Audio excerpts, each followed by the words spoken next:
to finagle some stuff. Just wondering. So he told me he had to quit work. To come here. Oh, Which job? I think it's interlocking. Maybe that's where he works Yeah, but I think he's doing something with Camp Railing too. now. And I know he does stuff for else. Personnel, that's. There he is.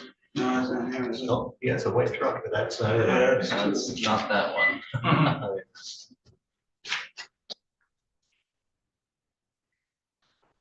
Ready if you are. All right, yeah, let's get started. All right, I'm gonna call this meeting to order. We can stand for the pledge. Alex. Pledge allegiance to the flag of the United States of America and to the republic for which it stands, one nation, under God, indivisible, with liberty and justice for all.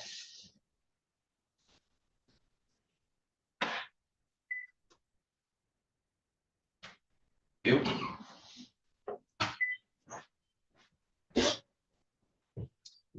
All right, roll call.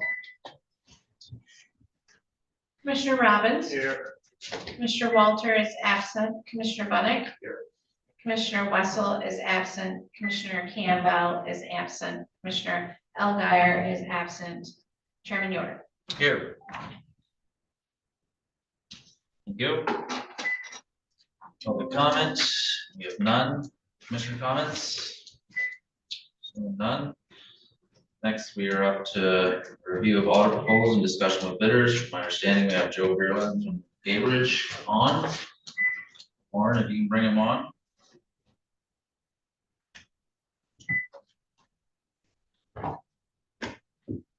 Good afternoon. Good afternoon. Afternoon, Joe. Can you hear us? Yep, I can hear you well. Awesome.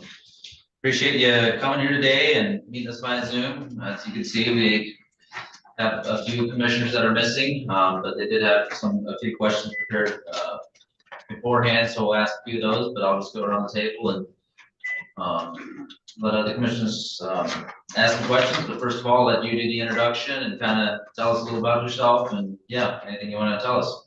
Okay, sounds great.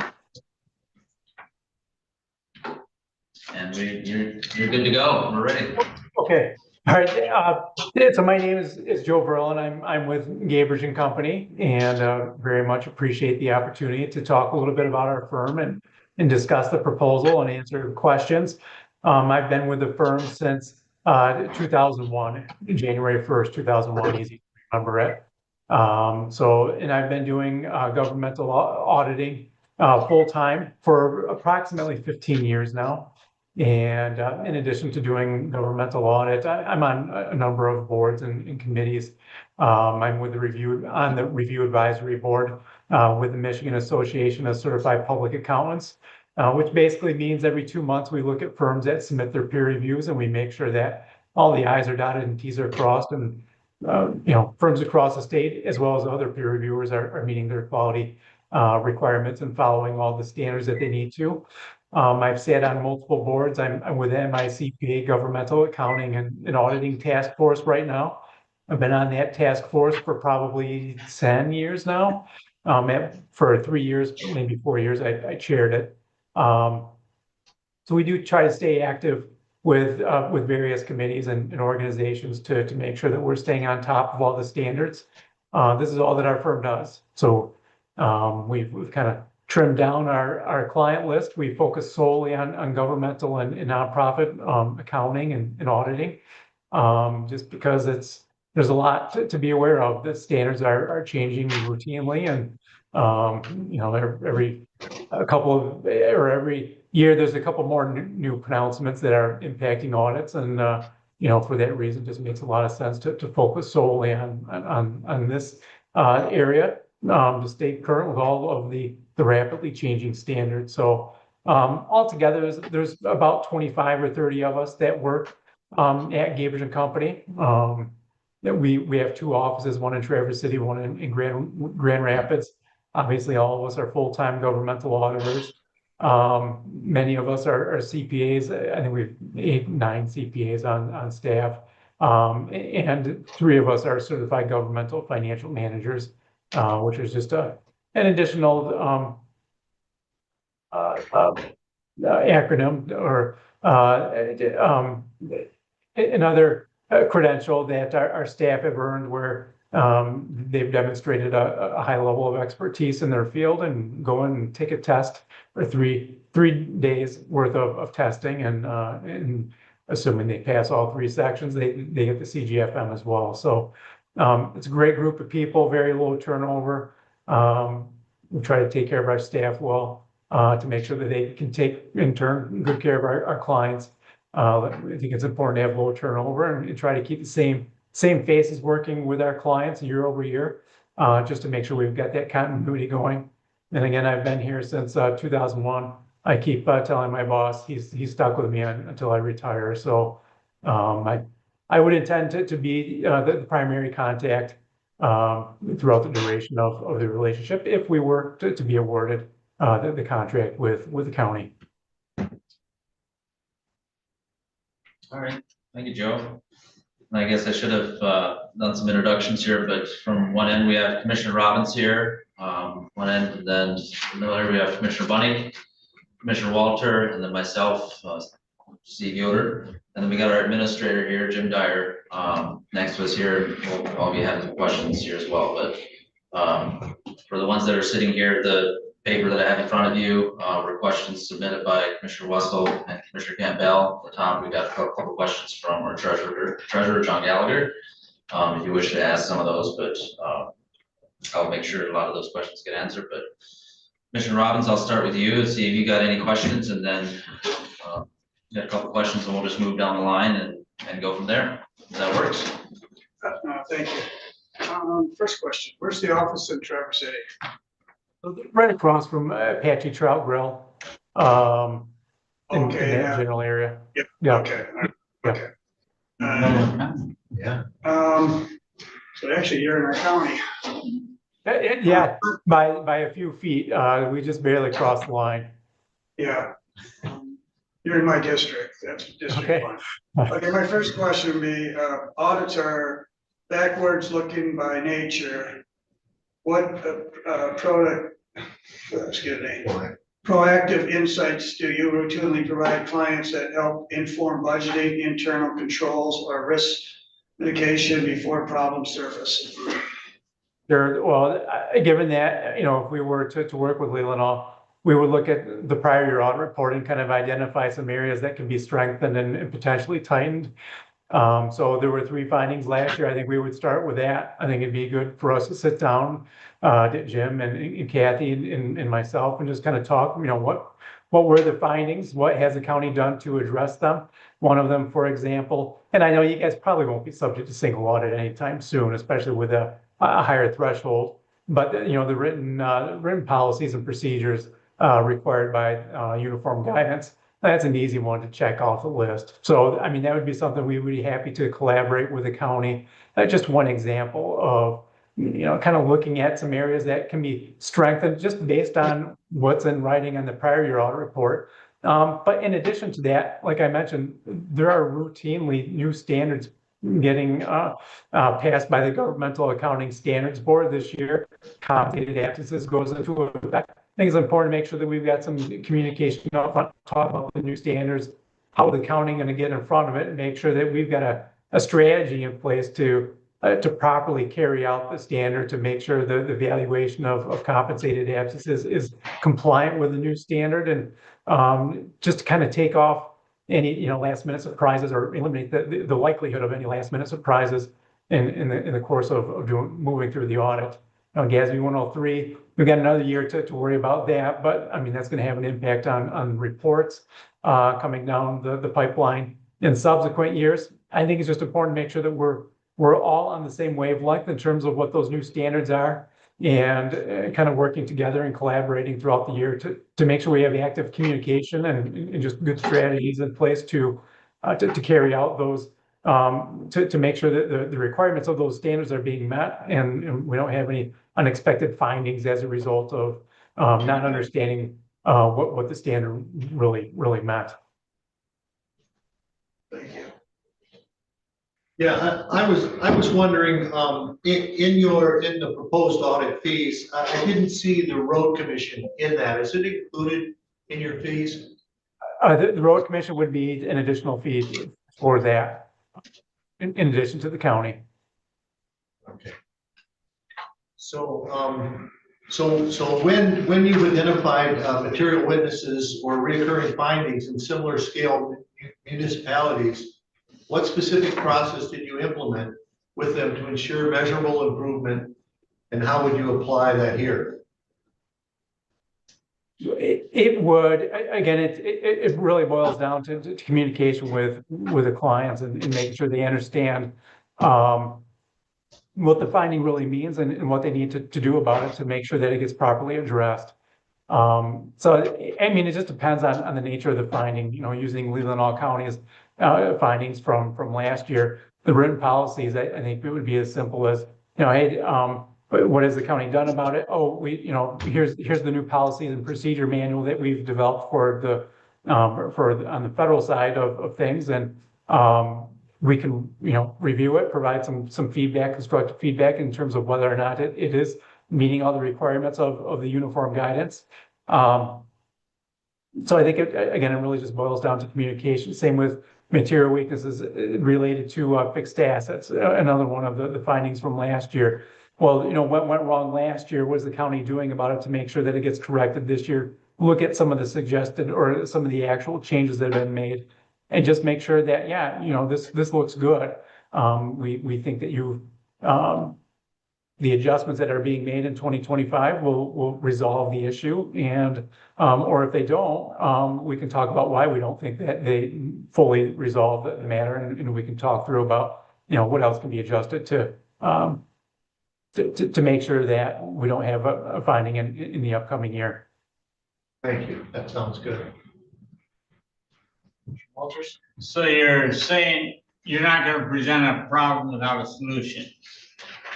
So if you find something that you think is not the way we should be doing it, you're gonna give us the solution when you present the problem, Yes, you know, what we. or the guidance. Yeah, it's music to our ears when we've got clients that are, that want to do something about their findings. Too many times we've got clients that just simply aren't worried about the finding and they're willing to just let it go. So when we have clients that have the resources and the knowledge and the desire to eliminate a finding, absolutely, we're happy to work with our clients and make sure they understand that this is what went wrong and this is what you can do about it to make sure it doesn't recur in the future.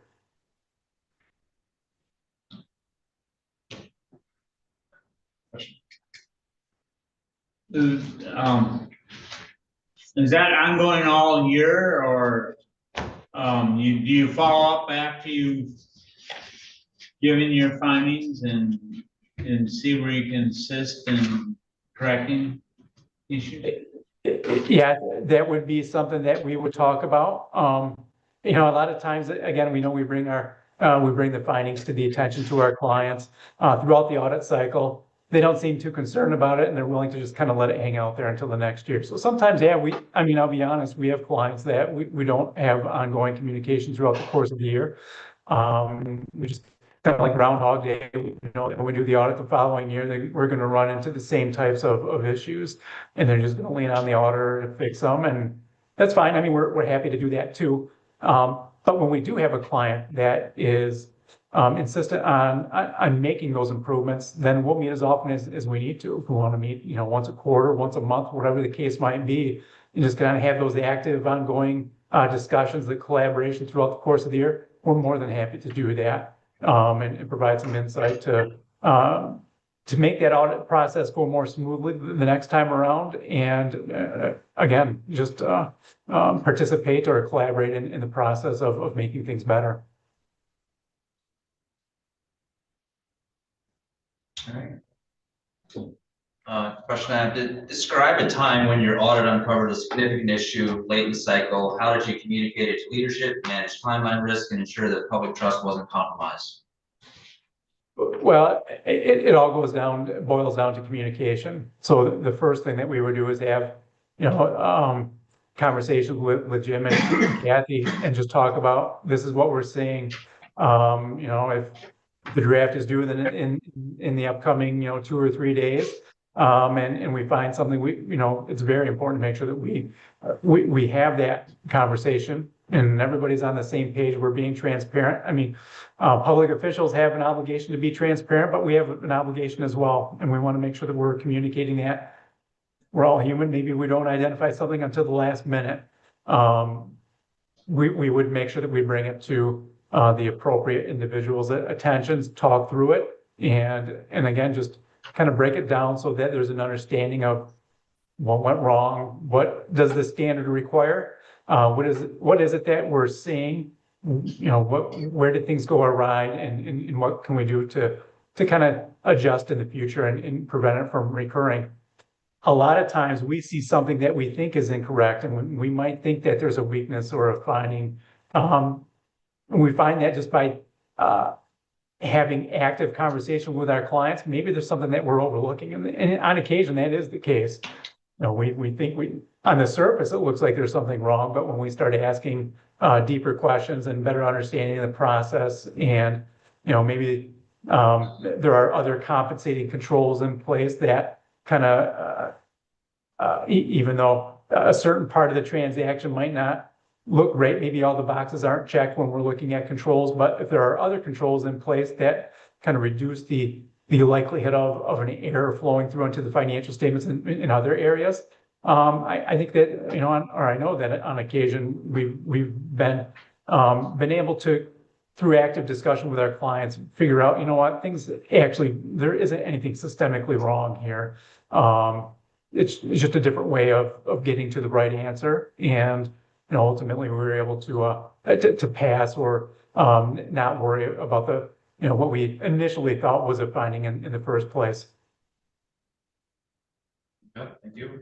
Another question I have, a lengthy one here, is much of the content and design of audits is dictated by state law and industry standards, which can result in a product that is difficult for residents and commissioners of Leelanau County to fully comprehend. If selected, will you include in the audit, perhaps in non-mandated sections, summaries that will help us all better understand the financial outcomes of 2025 and prior years, as well as how those outcomes position Leelanau County to meet future needs? In other words, will you create a user-friendly audit report? I don't know that I would say that we're going to, we're the messengers. There's a lot of standards that are getting passed right now that I don't agree with. And I think they are just making the audit reports more and more complex. What used to be a 100-page audit report 10 years ago is now 120 pages, and we've got all kinds of additional deferred inflows and deferred outflows, and the Governmental Accounting Standards Board trying to simplify financial reporting by adding all these new elements to the financial statements and footnote disclosures. And I think they're kind of missing the point in many instances. And I agree that these reports are complex, and they aren't getting any easier to understand with all of the new standards that are getting passed down the pipeline. What I do think is important is that we have a chance at the end of the audit to have an audit presentation and kind of break it down into more simpler terms. And, if that means putting together charts that show very, the 150-page audit report, what matters more than anything else will be opinion. How's your general fund looking? What did the budget look like? Delinquent tax revolving funds, how are they performing? Kind of break it down into half a dozen slides that are showing the ratios that actually matter more than anything else. I think we need to dig into here's your lease disclosure and how much lease revenue is going to be recognized over the next 7 years. There's not much value in that, at least to a reader of the financial statements. But if we can show half a dozen slides, and some of our clients will just attach that, here's the audit report, here's the auditor slides, and this is what, the slides is what the auditor is going to, or at least part of the audit presentation at the end of the year. I mean, that might be a way of working around it. And I know that the Government Finance Officers Association, none of our clients have taken us up on this, but they do have popular financial reports that are available that are intended to do just that. Let's take this 150-page audit report, 200 pages, however long it is, and get it condensed down to something that's in the 4 to 5 page range that an average resident can pick up and read and understand and have a good understanding of what actually happened at the county during the past year. And what are some of the things that the county's thinking about in the upcoming budgets that are going to impact the following years as well? If we, you can take all that information, condense it into 4 pages, and then we might have something meaningful that the public can look at and just have a good understanding of how the county is performing financially. So no, I don't think our audit report is going to look a whole lot differently than what you've been accustomed to seeing in the past. In fact, we're probably going to add a few more pages to it every year. But I do think that we can provide something on the side that would be potentially helpful to the public to read and understand and have a better, just a real quick, a snapshot or dashboard of the finances that mean the most to the county. Perfect, thank you. Commissioner Rollins, did you have more questions? Yes, one question. What are some of the do you have other counties that you're doing audits for in Michigan? We currently audit a dozen counties. Any of them close by, if we could? Emmett County is in the general area, Manistee County. We've been working with Manistee for several years now. Same with Emmett County. I think we're 5-6 years into the relationship with them. Okay. What about city, Traverse City, anything? We've got Boyne City in the area, a bunch of townships. I'm not sure how helpful it would be to reach out to them, but we have numerous townships in Charlevoix County as well. What's your largest county you're doing in Michigan? Allegan County and Berry County are the 2 largest counties that we work with. Okay. All right, thank you. Yeah, I wonder, it says describe the breadth and depth of the audit team, which would be assigned to our audit, assuming in a multi-year contract. Can you ensure continuity over the 3 years? And would you be sending different audit teams each year for different groups? So we would not send a different audit team each year. We try to keep the same team intact for 5 years at a time, because there is value in having that continuity and just kind of knowing, all right, year 2, I know where the conference room is. I know where I need to go retrieve these documents or whatever the case might be in order for them to be able to do their auditing procedures. So we would have the same team as to the greatest extent possible.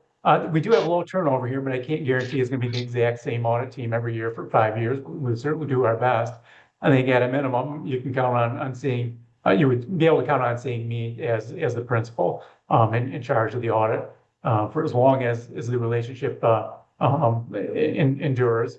And then at a minimum, every 5 years, we do rotate audit teams because we think it's important to get fresh sets of eyes looking at the numbers and looking at the controls and having a different perspective.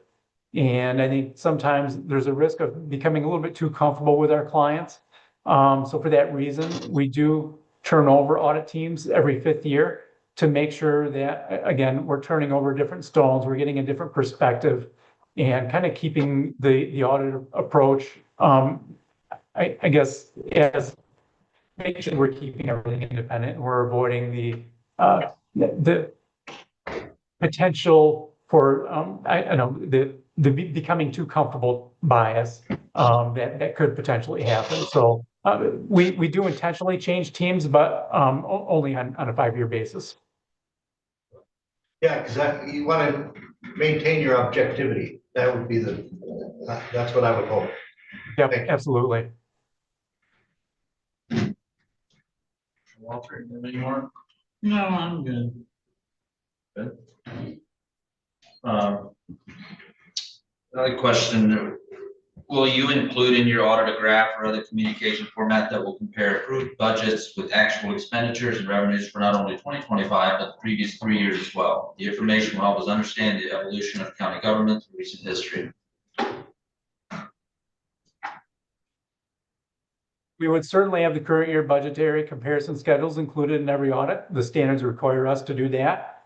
The standards are also kind of preclude us from including certain types of data, but that doesn't mean that if there's something that the Board of Commissioners would like to see included in the audit report, there are sections of the report, supplemental information, where we could potentially add it into that back end of the report.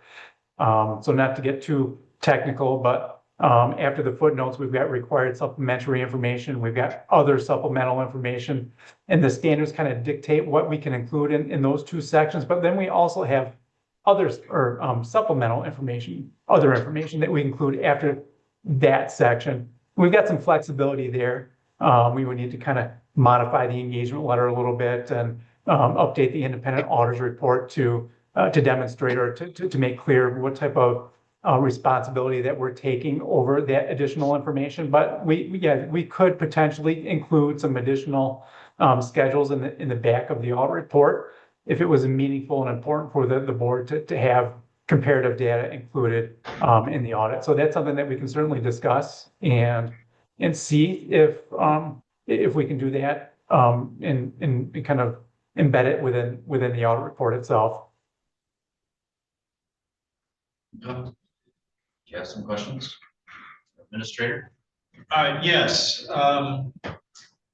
In your proposal, you spoke to your commitment to independence, and really, frankly, all of those that responded did as well. Can you describe your approach to threats to such independence?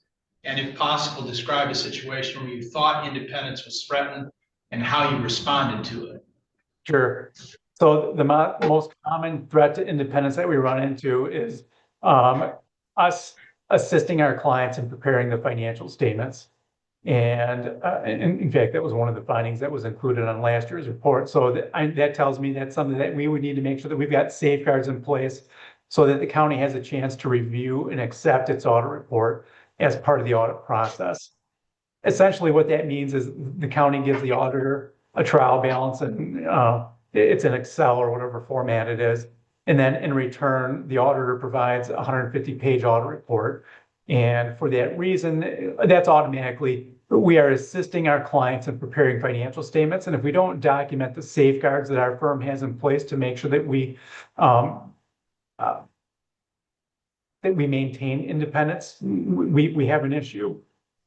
So we would document the safeguard that we have in place. Number one, every one of our engagements gets independently reviewed. So somebody who is not part of the audit team is somebody who has 10 years of experience, strong industry knowledge, very familiar with county audits, is going to independently review the audit. So the audit team goes through, they do all their procedures. I sign off on it. When I'm done with it, I send it to an independent reviewer, and that person goes through and conducts an independent review. In addition to that, one of the other safeguards, and not really a safeguard, but it's something that is just inherent with every one of these engagements. We need to make sure our clients review and accept the audit report. So we would deliver that to you. We would make sure that we have an exit conference. We talk through the report. We answer any questions that the county has. Those two things must happen in order for us to be able to maintain independence. So at a minimum, that's what we do with all of our clients.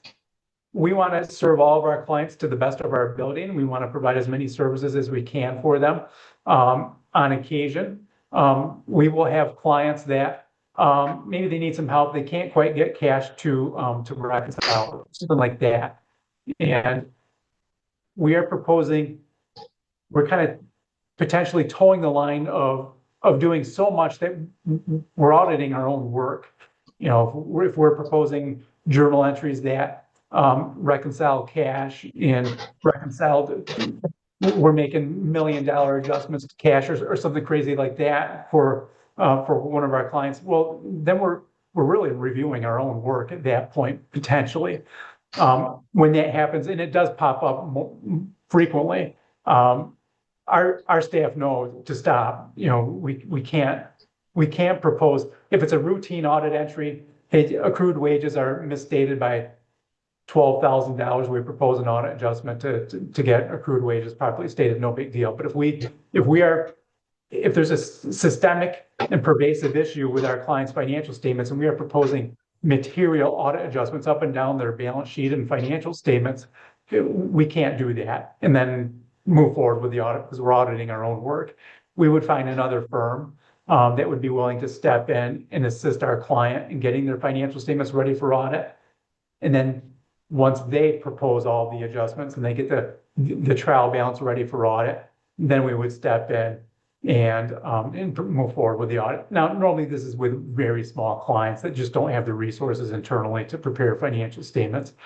We don't run into this with counties, but on occasion, at least, once a month, we run into this with one of our smaller clients, low level of resources, maybe new to the position and just not quite sure what it takes to get the trial balance ready for audit.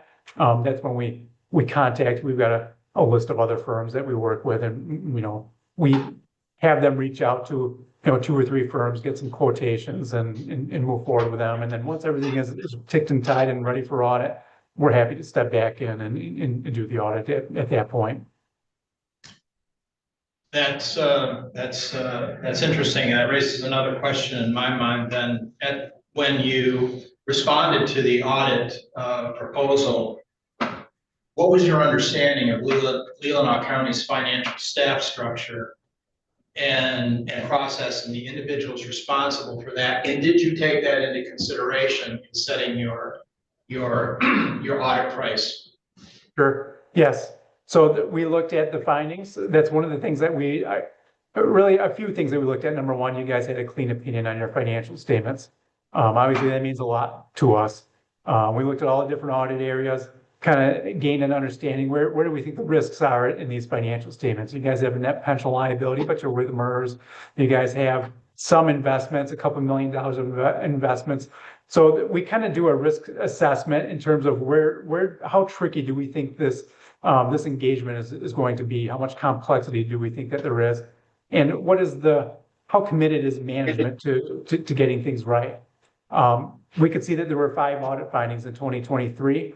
That number reduced down to 3 audit findings in 2024. So that tells me things are trending in the right direction. Management is taking this seriously. They're trying to get things right. That certainly means a lot to us. With regard to the findings, the auditors prepared financial statements and they proposed audit adjustments to get fixed assets reconciled.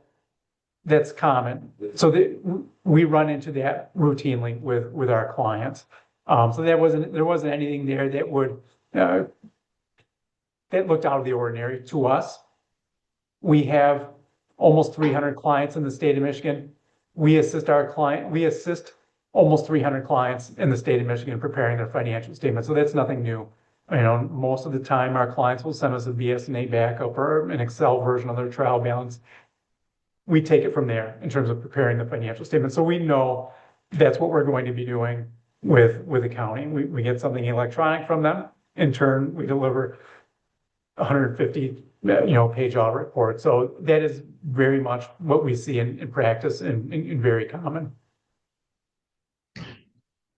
So then I take it, you didn't say anything in preparing the audit proposal that would suggest a need to retain a secondary CPA firm to prepare the financial statements prior to audit. Nope, not at all. Not at all. Yeah, my apologies if I didn't say that correctly. Normally where we see it is with, the small townships that just don't have the resources to prepare their own financial statements internally. And they're reconciling the balance sheet, getting ready for the audit process.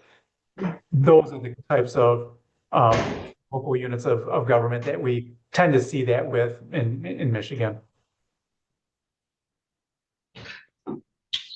You have any follow-up questions? One quick question here, Joe. Pretty much your day-to-day is going to be working with our financial director. Do you feel it's important to work as a team to also include, at least with communication, what's going on with our administrator and our treasurer also? Yep, absolutely. No, that's something that we need to understand. Who are all of the people that are involved in the audit process and making sure that we have active communication with all of them. So maybe there's even a court administrator or something like that we need to loop it in the audit process. And whatever it takes to make sure that we've got the right people involved in the communication to keep everybody informed with, here's where we are in the audit process. This week, we're looking at, these 3 or 4 areas. Next week, we're going to be looking at these areas. We would make sure that we've got communication with all of the appropriate parties and not just one. Now, then again, we've also got other clients that prefer one-on-one contact. They don't want us to disrupt other managers within their organization. So we can be flexible with regard to who it is that we're communicating with and making sure that whoever it is that the county wants involved and needs to be involved in that communication process, we're happy to tailor our approach accordingly and make sure that we're delivering the communication timely and promptly with everyone that expects to be involved in the process. Have you ever had a finding challenged? Yes. Routinely. Imagine so. Yeah, and nobody likes the findings. Yeah, that absolutely. In fact, I don't think I've ever not had a finding challenged. More often than not, I get pushback on it. But again, we don't sneak the findings on our clients. We make sure that we've got a process where we have a chance to talk through it, make sure that they understand the standards, they understand what we're seeing. And if there are other compensating controls, we're happy to hear. We don't like, I'm not interested in playing gotcha with clients. I don't want to include findings that don't need to be included. So yeah, let's talk through it and better understand. The question becomes, maybe we see something that on the surface looks like a finding, but if we better understand the process, we can then get a feel for whether or not there's something systemic wrong. So are controls not effectively designed? Are they not effectively operating? What's really going on here? And yeah, maybe what we expect to see isn't what we're getting provided or what we're seeing during the audit process, but that doesn't mean that something's broken. It just might mean that the county has a different way of operating. And then we need to ask ourselves, okay, well, what is the control environment? What is the control activity that's in place? Does that control activity meet the spirit of the standards? And if it does, then yeah, we can eliminate a finding or not have a finding in the first place.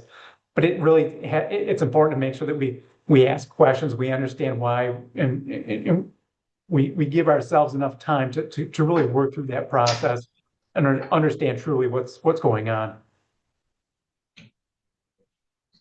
You all good, Mark? Yeah.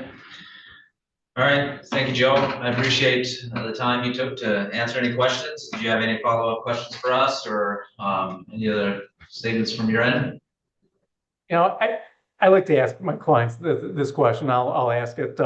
Maybe I don't need to, but I will anyway. I mean, are there any risk areas that the board or management thinks that an audit team should be emphasizing? Are there 2 or 3 areas that you think are unusually risky at the county that you think would be worth the auditor taking a closer look at? Not from my understanding, and I'll let the administrator respond to that. Not that I would be aware of. We're fairly straightforward county, particularly for our size and the financial resources that we have available to us. One of the questions I might have asked was, we asked for an optional assignment, and is that something that you would do before or after the audit? We're asking for best practices and things that we could and should improve. Is that something that you would prefer to do before or after the audit? I guess it depends on when we would, kind of anticipate the audit starting. I think if the county is looking for some assistance with budgeting and understanding best practices and looking at controls, I think the best time to start is now. Why wait until after the audit? If we were to go through the audit and at some point in the May timeframe, we go through, we have our exit conference, we talk about, hopefully not, but if there were some findings but we don't discover them until April or May, well, now we've missed 4 or 5 months worth of time for the county to take some type of corrective action and prevent it in the first place. It might be too late in the year to eliminate it on the fiscal 26 audit report, depending on what the nature of, the potential finding is. Whereas if we had somebody come in and start the process, and we've got a dedicated consulting team, if they came in and they identified something and you guys collaborated and you improve the policies and procedures, and those procedures get improved in January or February, well, then we might not ever be an issue in the first place. Or at least if something did arise in the 2025 audit, at least it would be corrected early enough in 2026. Maybe there's a new grant that you guys are receiving, or something like that, where you want to make sure you've got good controls and policies and procedures in place to administer a new grant. Well, that would be a perfect opportunity to talk with somebody, make sure that you've got the right control activities in place, so that a control finding never arises in the first place. So I think it's always good to start that process sooner than later. Just to, the more earlier something gets detected, the more promptly it can be corrected and potentially avoided as being a written finding later on. So the pre-audit conference is as important as the post-audit conference. I think so. If we're trying to get things right, absolutely. In fact, I just had a meeting with a client yesterday. They did have a finding that they, and we talked about strategies to reduce it. And what we're doing with them is we're meeting a month ahead of their audit process, or they're meeting a month ahead of their fiscal year end, and just kind of talk through, kind of give them a checklist, a pre-audit checklist, and make sure they understand these are all the things that need to happen in order for your organization to be ready for the audit. And that gives them, plenty of time to make sure they amend the budgets and book journal entries and just kind of get in front of some of the issues that have popped up in the past. So yeah, the earlier that communication happens, the better off everyone's going to be. Perfect. Well, Mr. Verline, I appreciate you coming here to address the board, and I'm sure, we got a few more other interviews to do, but I'm sure our administration will reach out to you and let you know what our findings are, and I'll proceed from there. So appreciate the time. Thank you, Joe. Right, sounds great. Yep, I really appreciate it. And if there's any other follow-up questions, feel free to reach out anytime. It'd be a privilege for us to work with Leelanau County. Thank you. Thank you.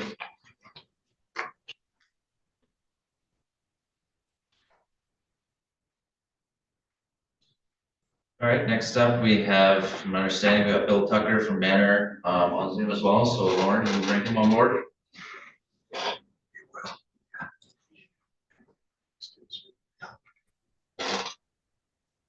Well, there's, you mean as far as all of the things? Yeah, we have that. Hi, Bill, can you hear us? Oh, Good afternoon. afternoon, are you able to hear us? I got you. Awesome, thank you. Just appreciate you guys coming meet with us this afternoon. I'll just do a quick introduction. As you can see, we have a couple commissioners that are not present. We have a few present, as well as our administrator here. We've got Commissioner Robbins here on the end there, and then Commissioner Bunning, Commissioner Walter, and myself, Steve Yoder, who are here to ask a few questions regarding that. And then we got my administrator here on my left. So with that, I'll let you guys introduce yourself and give us a little background, and then we'll go to questions from commissioners.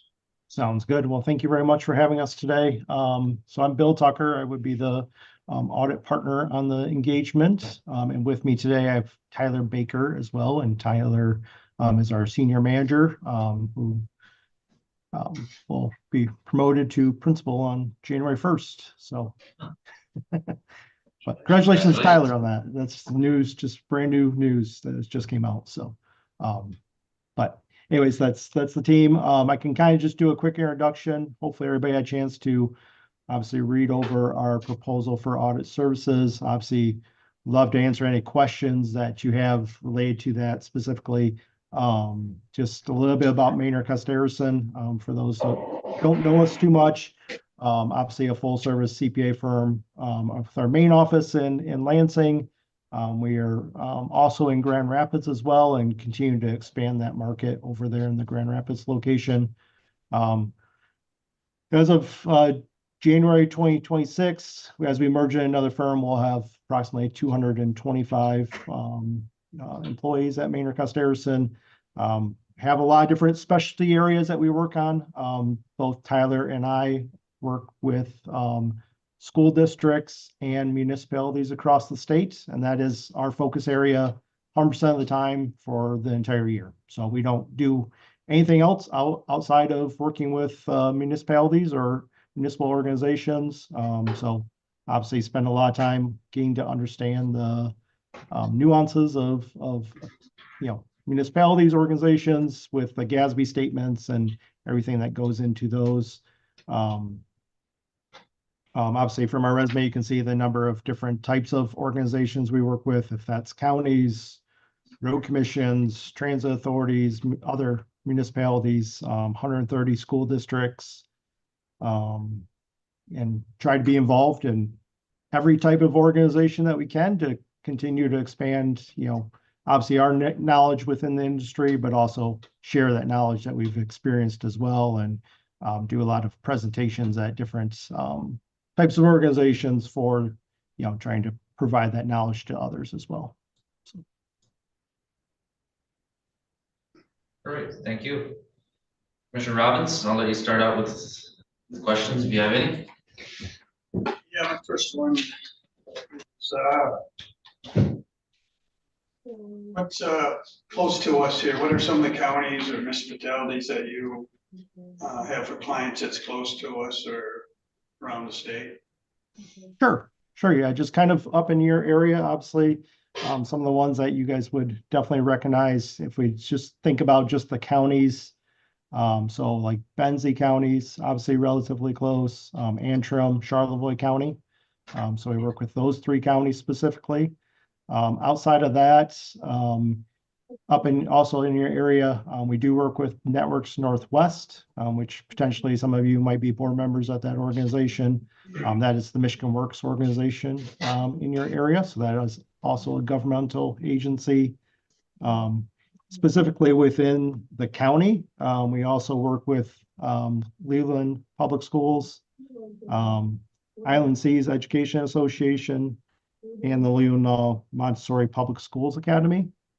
In addition, other types of organizations, again, Tri-County, Traverse City Public Schools, and Grand Traverse Metro Emergency Services Authority.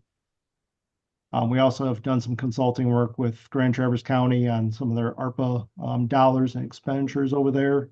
And then we do accounting services for East Bay Charter Township as well. So again, a lot just, again, in your area. And then obviously with just like counties, I think we work with about 16 counties across the state. That's auditing or, accounting services for those.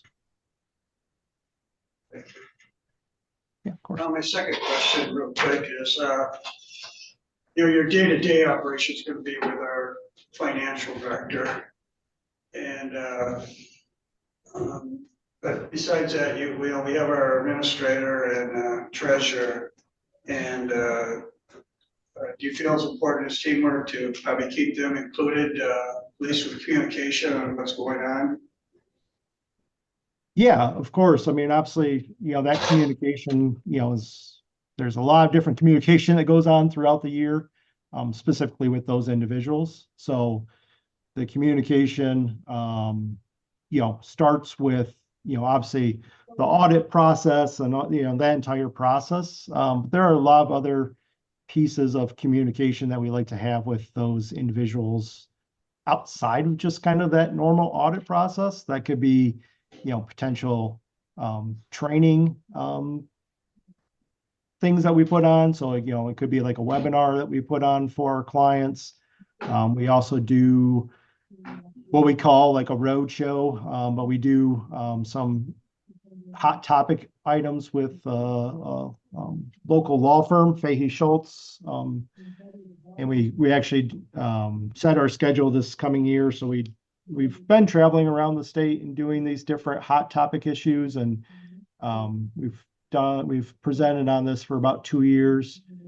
So we obviously offer it to our clients for free to come to. We've moved around the state. This coming year, we're going to be doing one in Lansing and one in Traverse City. Again, it's just, and we've spread it around pretty good across the state. So it's going to be in Traverse City next year. But that's, again, outside of the audit process, we're trying to stay in contact as much as possible with, if it's upcoming accounting standards, if it's questions that they have throughout the year. We're trying to obviously answer those before we come out for an audit. So any of those type of things that we're doing, throughout the year, we're definitely have that communication, specifically with those individuals, throughout the year. Yeah, we very much prefer those questions early and often throughout the process because it's much easier to get it right early on and to have those correspondence with the client and with the auditors rather than, as Bill mentioned, having those discussions once we're out at final. And in general, we're flexible, but in most cases, it is much preferable for the audit team to be on site to have all of those correspondence with the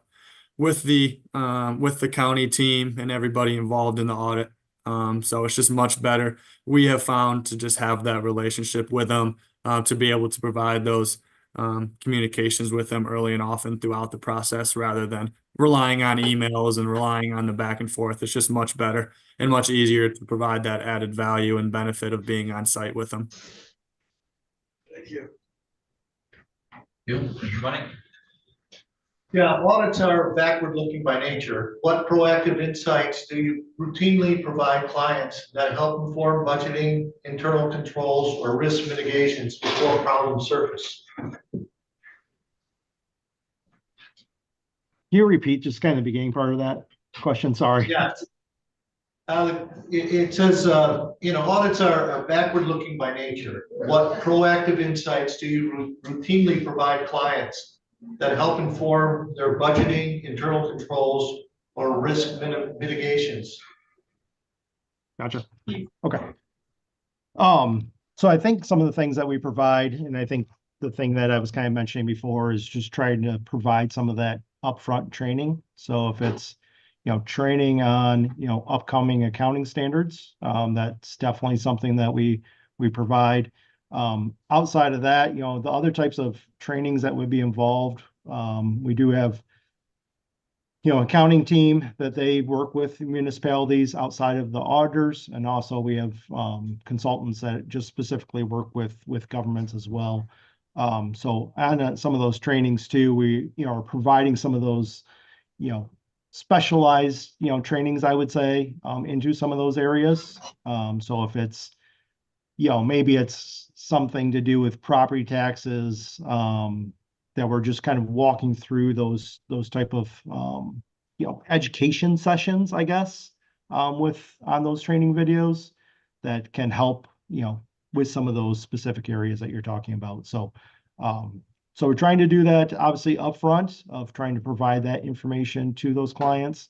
I would say outside of that, obviously when we're, on site and kind of, gaining understanding of your internal controls as part of the audit process, as we come across any certain types of issues, obviously we would be potentially, putting that in writing as a formal, internal control letter type comment, but also having that communication with that individual and that team to say, here's something that we identified, here's something that potentially could improve your process as well.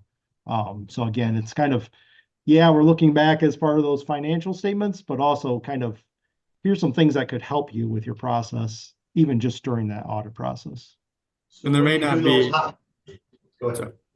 There may not be, as a part of the internal control understanding process, it may not be just where there is written findings, but there also is a part of the normal understanding of maybe there is a more manual process, or there's a process we start to understand that maybe takes longer than we see other places be able to do it, and to be able to provide those potential automations or those potential areas where there can be efficiencies and time savings in the accounting function to relieve the county staff of some of that month-end close time or whatever that may be. It would come up in that also, which would be the forward piece of looking forward on the time savings. And GASB 101, which was compensated absences this past year, would be an example of where instead of walking through what the implementation might be when we're out at final, we would have talked about that the previous audit for the upcoming entire year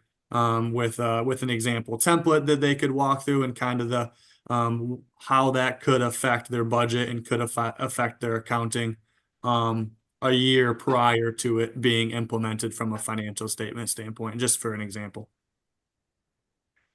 Thank you. Walter?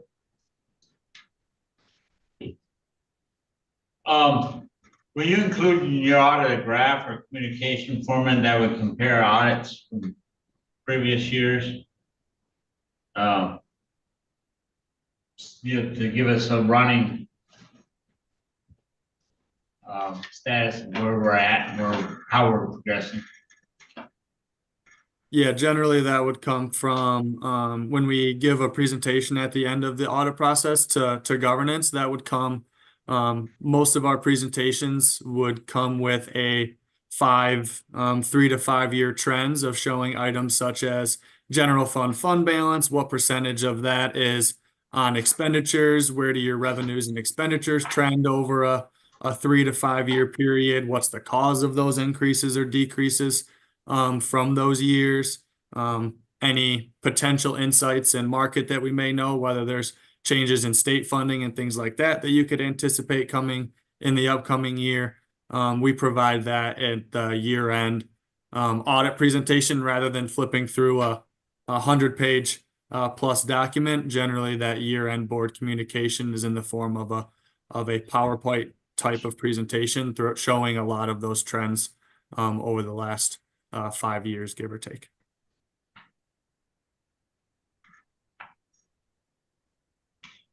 All right, another question. Describe a time when your audit uncovered a significant issue late in the cycle. How did you communicate it to leadership, manage timeline risk, and ensure that public trust wasn't compromised? I would say, a lot of times, a lot of the issues that we've kind of ran into lately have been kind of more on that timing issue of, you guys probably wouldn't see it because you guys are part of the MERS, pension program. But we do see a lot of communities that have their own pension or OPEB plans. So it's maybe a single employer pension or OPEB plan, where the timing of those actuarial reports that you're getting from the actuary are a little bit delayed, causing a delay in the financial statements to be issued. So again, I think obviously starting with management is typically where we're starting, of having those discussions, depending on where that delay, leads us to, if it's going to be not meeting the expectations of the board of, getting to, the deadline from the state of Michigan, if it's 6 months after year end, having a more formal communication with them to kind of talk more about that delay. Typically we start, in your case, as a county, the board chair would be that kind of person that potentially we would talk to if there was, those delays that were coming through, if we need to communicate past that management team. Yeah. Administrator, do you have a question? Yes, like all the other bidders on this, you indicated you had a commitment to independence. Can you describe how you approach that issue as you deal with audits, and if you can recall something where a situation where you felt like independence was either threatened or breached, and how you responded to that? Yes, I guess I can start by just saying, we do have an annual requirement within the firm to document our independence from our organizations. So everybody within the firm would kind of go through and document, if there was any independence issues with any specific clients. So that's kind of our starting spot just for our quality control procedures is that, the identification of potential organizations that are current clients who you might have independence issues with. For myself personally, obviously, Leelanau County, I don't have independence issues with, but I might for a small business down the street that my parents own or something like that, right? So that could be something I would need to go through and document. So that's kind of where we start with that. On any potential new client that we get as well, we'd send out those independence forms to specifically our partner group to make sure that they have no independence issues. That is, just right up front that we can tell of. So I think those are important steps just to make sure that we're aware of all those potential independence concerns that could be out there. On to your second part of the question, I'm trying to kind of think of where maybe I had a breach of independence. I did have one. Can't think of a lot of situations, but I did have one situation at a small village that was local. One of our team members, not an auditor, but another team member, we had some experience. Her husband joined a village council. So now we were kind of in the middle of the audit process at that point in time. She, obviously came to me saying, hey, my husband has, been elected to village council. I know we do the audit. She obviously had no idea at that point in time of where we were at in that audit process. So obviously from our standpoint, we need to step back and say, okay, well, has our independence been impaired? And what are our next steps to kind of go through and address that? In that case, I would talk with my quality control director, kind of walk through the situation with them to say, what is our independence, concerns here? This person that isn't part of the audit, she's not on the audit team, she's in another department, going through and documenting that is the solution that we actually came up with in that situation. We finished up the audit process for that 1 year and then kind of terminated our contract with them kind of going forward in that situation. Commissioner Robbins, do you have another question? Commissioner Bunning? Yeah, I was wondering if you could describe the depth, breadth and depths of the audit team that would be assigned to our audit, assuming a multi-year contract. Can you ensure continuity over the 3 years, and would it be the same crew regularly coming? Yeah, so I mean, obviously our expectation is that, we would, have the same team that would be involved. I guess just to start off with your question, so just kind of thinking about the experience that we would be bringing to the table. So myself as the partner, I mean, I have 24 years of experience doing just governmental audits. Our independent review partner, so we have a separate partner that's totally separate from the audit team that looks at the financial statements at the very end, make sure everything looks appropriate. That's part of our quality control procedures.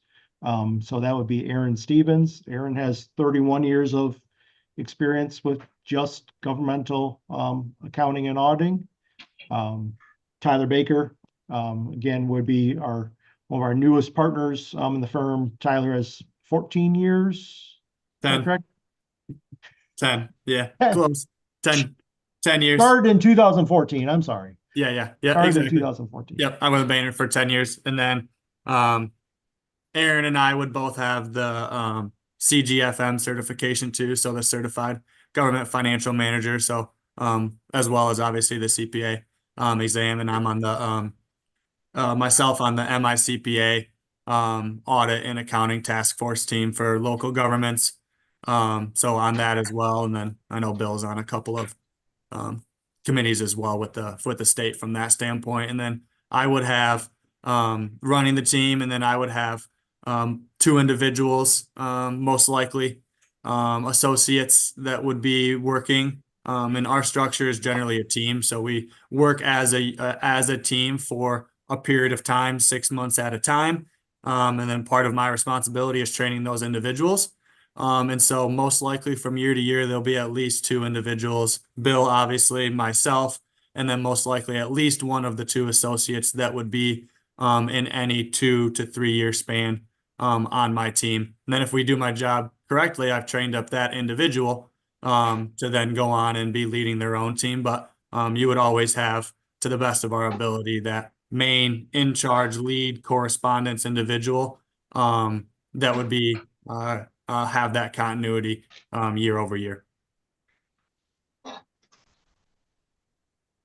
Yeah, I think as Tyler mentioned before, I think, obviously one of our main emphasis is that we would be, on site as well. So I think that would help, not only our team kind of build that relationship and, with your county staff, but also your county staff developing that relationship with us as well, feeling comfortable that they can, reach up the phone and, give us a call, if there's a question, or send us an email, and they kind of know who they're working with as well, which always helps in those, those communications. Walter? Yes. Would it be helpful to work with our current auditor who did not submit a bid for this process for the period of transition? Yeah, so obviously we have a good relationship with Raymond. So I don't really see any sort of issues there of working with them on the transition. So as part of the auditing standards, there actually is some form of communication between, the current auditor and the previous auditors that we're required to have. And part of that communication does address some of the, looking at those beginning balances from last year's audit, or this, from last year's audit. So we would have a discussion with them about the audit process, and then also review their work papers from 2024 as well. And again, we work with them a lot on a lot of different things. So we do have a good relationship there, where I wouldn't be concerned that they would be holding back any information from us.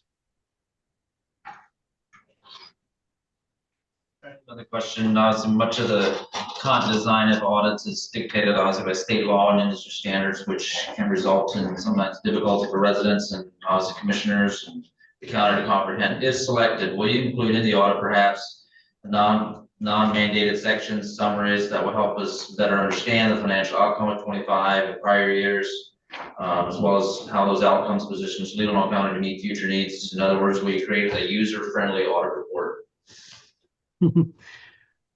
Obviously, the structure of a lot of the audit reports, I would say, is pretty consistent from maybe what you've seen in the past, just as an audit report itself. So the financial statements would kind of be that, very consistent presentation there.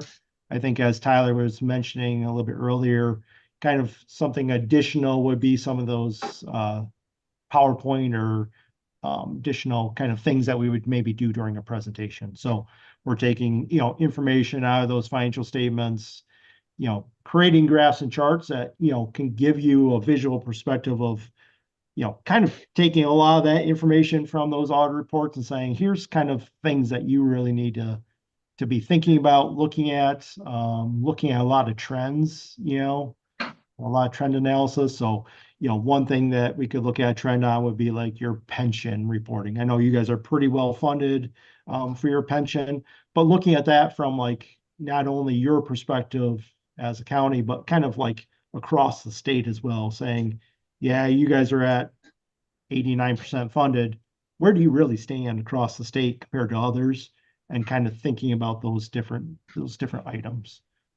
So something, obviously, the financial statements piece itself would be kind of standard across the board for a lot of firms and that presentation, but a lot of that would be kind of those other reports that you get out of it, related to like the board meetings.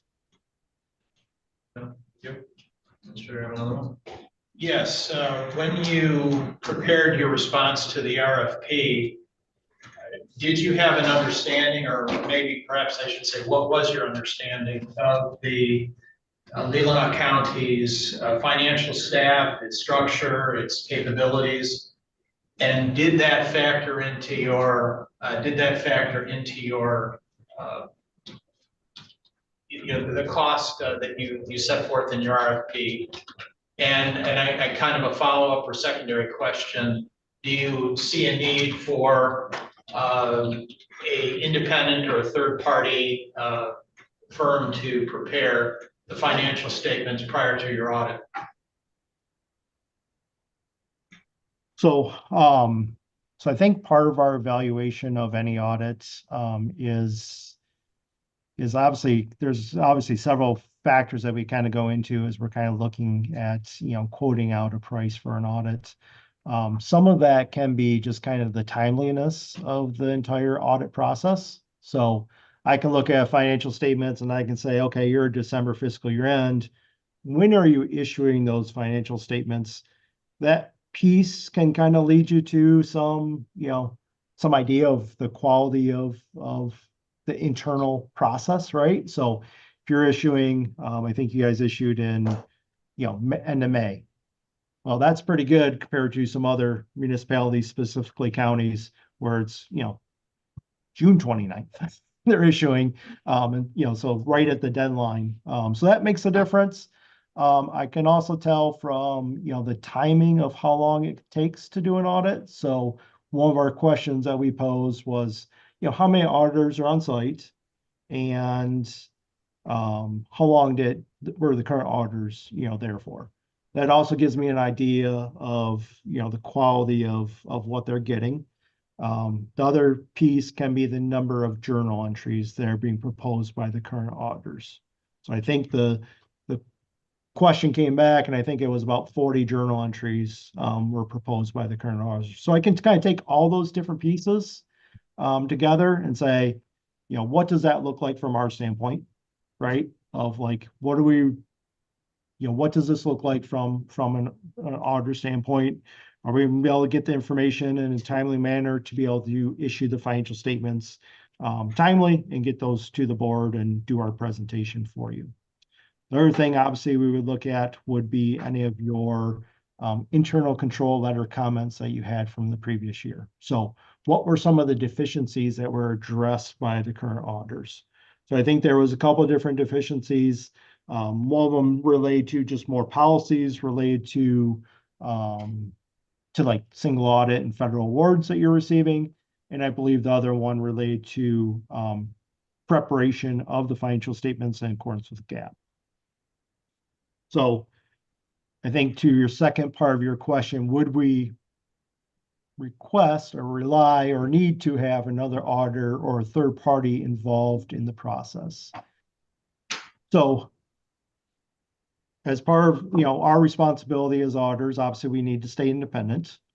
Preparation of financial statements for a municipality is an area that we need to address related to our independence. That is one of the areas that they say, potentially this could impact your independence, right?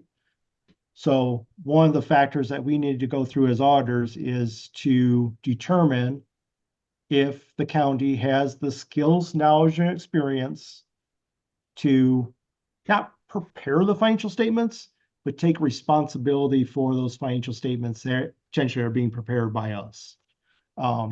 So obviously we go through a lot of criteria on looking at, do you have the skills, knowledge, and experience? Do you have to, they always take I've heard people say, to evaluate this, you got to think about it as if I can't go in and change the plumbing at my house. But if a plumber comes out and changes the plumbing, can I tell that they did a good job and they fixed it? Yes. So it's kind of to that spot of saying, do you have to know every single journal or every single note disclosure that's required? But can you take responsibility for those financial statements? Yes, then we've met that independent standard. So we go through, we evaluate the skills and knowledge experience by looking at the qualifications of your individuals at the county. So that might be like their education background, any of the training that they've had, if it's continuing professional education, they go to certain conferences, those type of things that they can say, you helped us prepare those financial statements, and I think you might have missed this new accounting standard, that type of thing. Again, hopefully as auditors, we're well aware of that. But again, just taking responsibility for that piece is what our requirement is there. So again, potentially,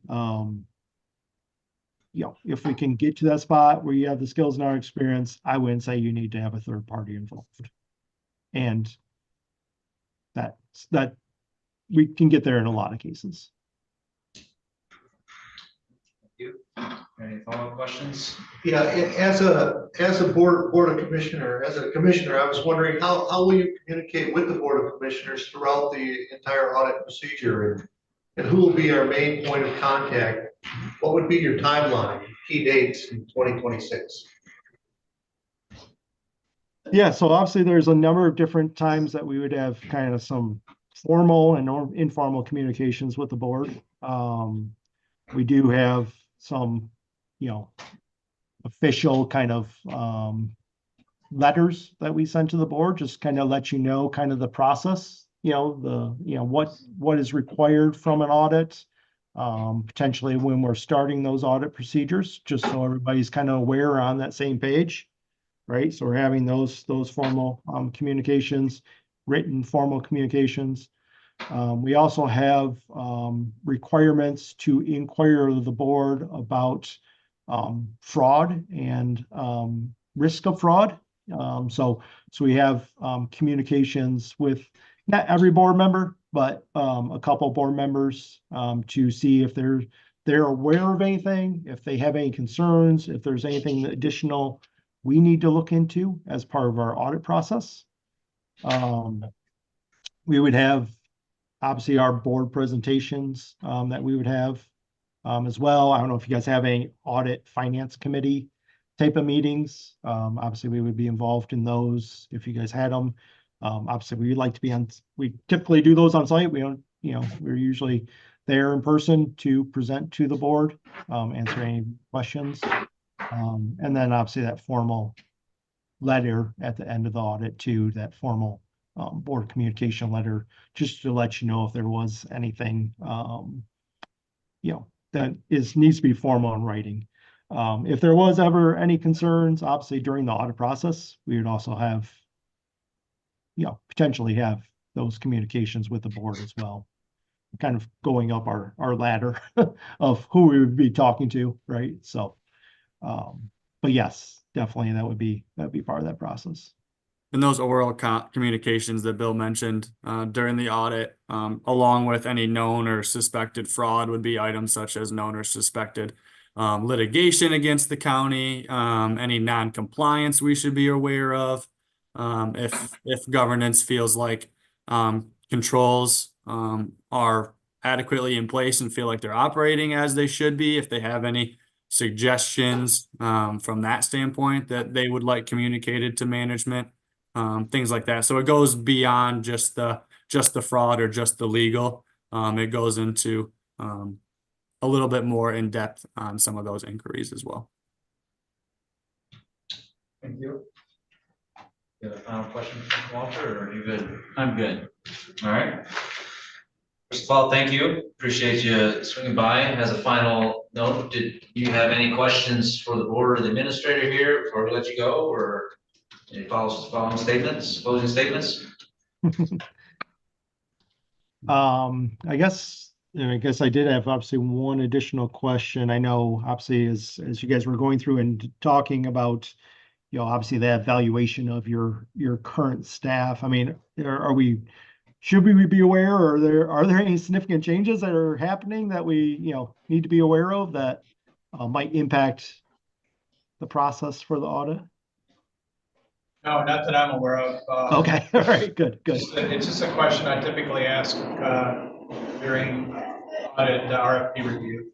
Gotcha. Okay, good. No, I just wanted to make It sure relates more to how something we were you, aware of.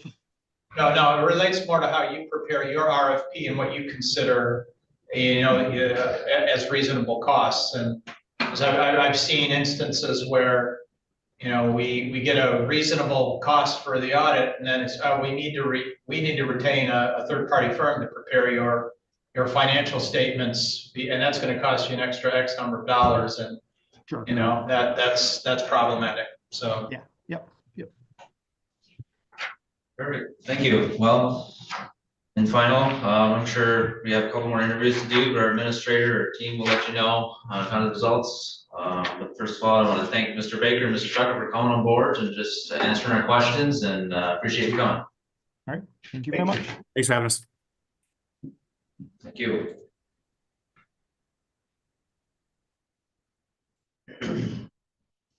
Want to keep going to the next one? Yeah. I think we got it. Yeah. I don't know if you see it on the timeline, but they're probably We waiting. did. Yeah, I think they are. We're right in. We're running a couple minutes late, so. Yeah. All right, Lauren, if you can let the next ones on.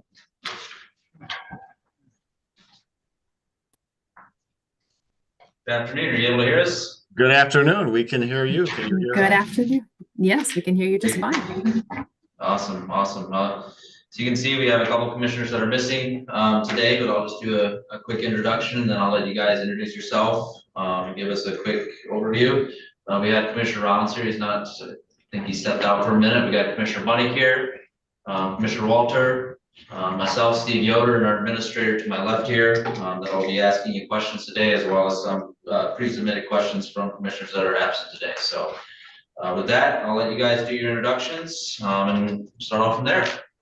Okay, well, I appreciate that. My name is Greg Soul. I would be the partner on the county's audit. I'm a partner with AHP. I lead our governmental audit practice for the firm, and I really appreciate the thoughtfulness and the approach that the county is taking. I watched the executive committee meeting where the RFPs were discussed by the commissioners, and I really appreciate the level of seriousness and the thoughtfulness and the importance that you're placing on this this process and going through and evaluating auditors. It's really refreshing to see that. I know Danielle and I are both thrilled to be able to talk to you this afternoon, and I'll let Danielle introduce herself and talk about her background. Hi, everybody. I am Danielle Hoppy. I am a senior manager with AHP. I, like Greg, work solely on governments, and I work with him hand in hand, kind of helping lead the practice for governments, our government sector within AHP. I've been with the firm for a little over 9 years now, and echoing what Greg said, it may not seem like a big deal, Greg saying that he appreciates the time and effort you guys are putting into this and the seriousness is, but unfortunately, you don't always see this across government. So it is very much appreciated when we do see that type of involvement in actual interest. Perfect, thank you. Start off with questions with Commissioner Bunny. Yes, audits are backward looking by nature. Do you have some proactive insights that you routinely provide for clients, to inform them on budgeting, internal controls, or risk mitigations before the problems arise?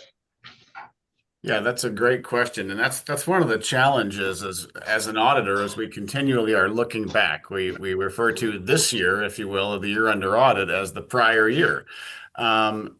So that's always one of the challenges. But for us as the auditors, we use that information that we gather throughout examining what happened over the past year to inform some of those forward-looking recommendations. So if we see indications of internal control issues, maybe there's some weakening in internal controls due to staff turnover. Maybe you had some staff move throughout the county and change some positions. positions, we use that knowledge to inform a lot of those forward-looking and proactive recommendations. That's one piece on the control side.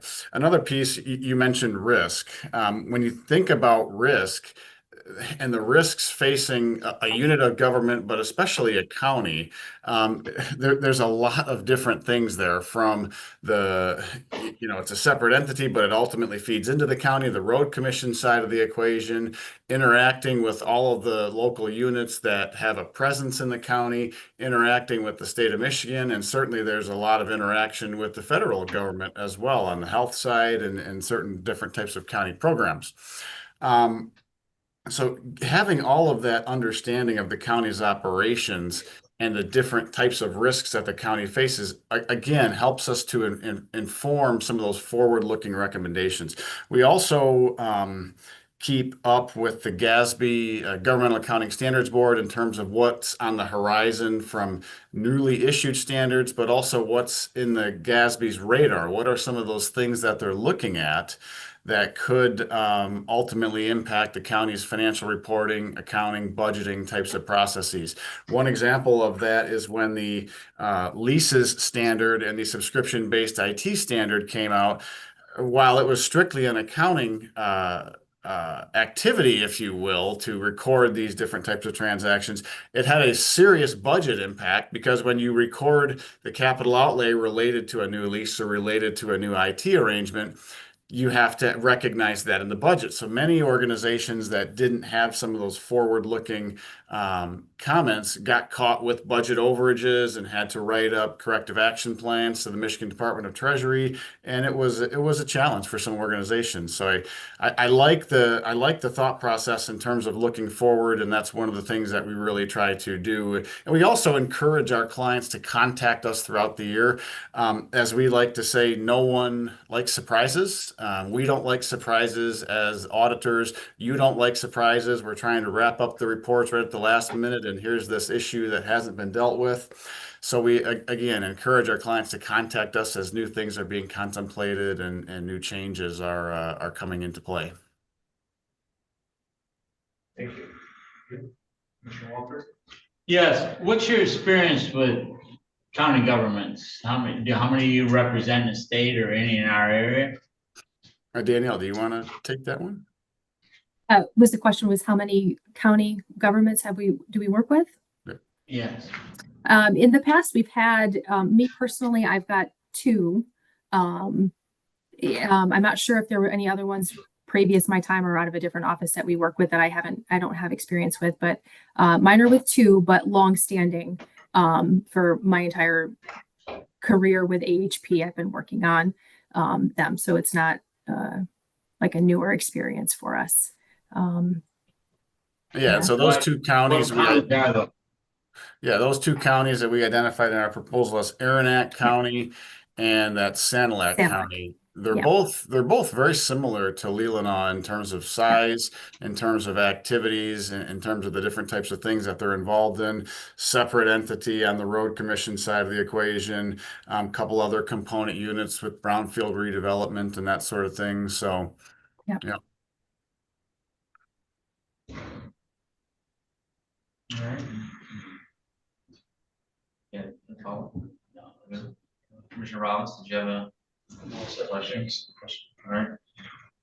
Question I had is, describe a time when your audit uncovered a significant issue late in the cycle. Like, how did you communicate it to leadership, manage timeline risk, and ensure that public trust wasn't compromised?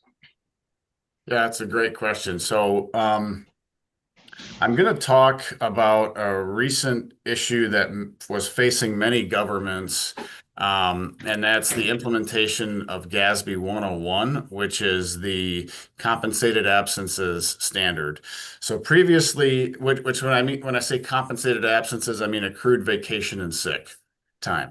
So previously, compensated absences were accounted for under GASB 14, so it had been quite a while from 14 to 101. When these standards were updated. And GASB 101 brought in a whole lot of nuance that had to be evaluated in terms of identifying what types of leave had to be ultimately recognized as a liability on the counties or on the government's books. So this standard impacted all governments from the state of Michigan, public universities, cities, villages, townships, counties, and it was a serious issue for a lot of organizations because they had never evaluated the potential that some of these sick and vacation types of leaves that are awarded to employees, whether that be under policy or under collective bargaining agreement, whether those types of leave had to actually be recognized in the financial statements. The previous accounting standard driving compensated absences basically said if payment is probable. So if you have an organization where they're going to pay out 50% of sick leave upon a retirement, then you'd recognize that liability. But the nuance with GASB 101 is that additional piece that's not recorded, that additional 50%. And so we had to work with all of our clients really to help identify models in terms of how this leave could be estimated, what is a reasonable estimation, how do we recognize the opening balance adjustment, because we have to actually restate earlier balances on this. And if we don't get this right, that has a big impact on employees, right? Their leave isn't being adequately captured within the financial statements. Certainly has implications for collective bargaining agreements, for county policy, as well as overall transparency in terms of the types of future liabilities that governments are exposed to. So that's a recent one that affected many organizations. I'm happy to talk through more, but hopefully that gives you some insight. Actually, just to add one point on it, to get out in front of this new change with our clients, we started talking to clients 1 year ago, 2 years ago in some cases, and working through some of these pro forma calculations to get out in front of this so it wasn't a surprise right at the last minute as well. Perfect, thank you. I'll let our administrator ask the next question. Yes, all our respondents spoke about their commitment to independence and such in the preparation and their approach to auditing. But I'd like to get, if you could describe your approach to independence specifically, and if you could describe a situation where you thought your independence was either threatened or actually breached, and if so, and in that case, how you responded to that situation. Yeah, that's a great question. Independence is one of the foundations of the CPA profession. We have a responsibility to the public to be independent, objective, and competent in discharging our professional duties, and making sure that financial reporting, financial activity, and the financial statements are accurate. So that independence is something we take very seriously. As a firm, we have a process to evaluate any potential threats to independence. And on the threats side of the equation, it's something that we look at for every single audit and every single attest engagement. So audits, reviews, examinations, every single attest engagement that we perform, we look at threats to independence and we identify those threats to independence. A common threat to independence is performing non-attest services for audit clients. And a very common example of performing a non-attest service for an audit client is assisting with the preparation of the financial statements. Now, for many of our clients, they engage us to assist in the preparation of financial statements merely as what I'll call an administrative convenience, helping them put together the footnotes, helping them pull together the financial statements in a accepted format that's widely accepted throughout the industry, and putting all of the required sort of ticky-tack disclosures, if you will, within the financial statement footnotes. Some cases where there could be a little bit more of a higher threat to independence is where we have to come in and fully help close out the books. So let's say, in addition to preparing the financial statements, the client also wants to engage us to perform all of their closing entries. Essentially, they keep a checkbook, if you will, and at the end of the year, they want to give us that checkbook, and we take that cash basis accounting, if you will, and convert it to accrual basis accounting. In some cases, that has been a little bit more of a difficult threat to overcome because our involvement in the day-to-day financial reporting of an entity is a little bit more than maybe the public would perceive as having that objective and independent approach. Because there's independence in fact and independence in appearance. And if you're not independent in appearance, that's a challenge. So if you're involved in a lot of the day-to-day bookkeeping and activities and those sorts of things, there's a big challenge there. We have had cases where clients have wanted to bring us in to essentially do that day-to-day bookkeeping, if you will. Maybe there's been a departure of a key employee at an organization, and they want to bring us in to assist with that on a day-to-day basis. And in some of those cases, we've actually dropped the audit where, okay, we'll help with this, but we can't, because our involvement in this, maybe we have access to online banking or whatever it might be.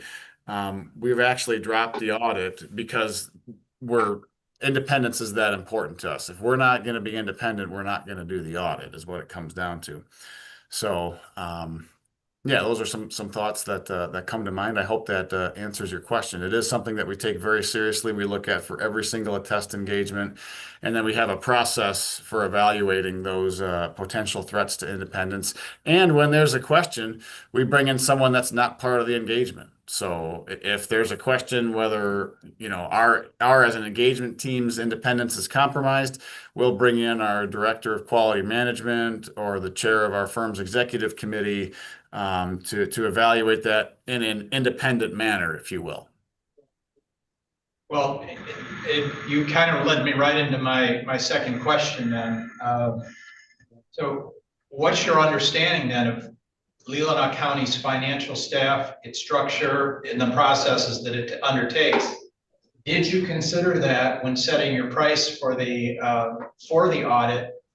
And do you think there's a possibility you would need an independent third party to get you to the point where you could do the audit?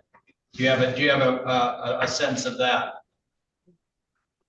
Danielle, do you want to start out with that? Yeah, so obviously before when we received the RFP, we pulled financial statements and kind of looked at the past prior years.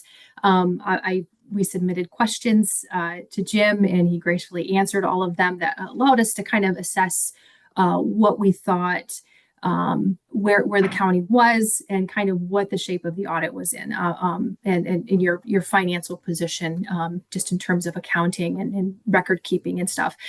There wasn't any concerns reviewing over the past few audits. No major items that we considered would be an issue for us.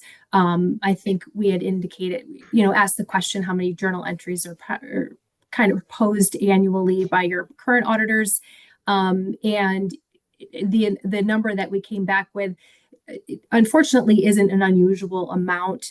We do tend to see them if we're allowed to look at them. It kind of helps us gauge, are they just reconciling items? Are they reclassifications?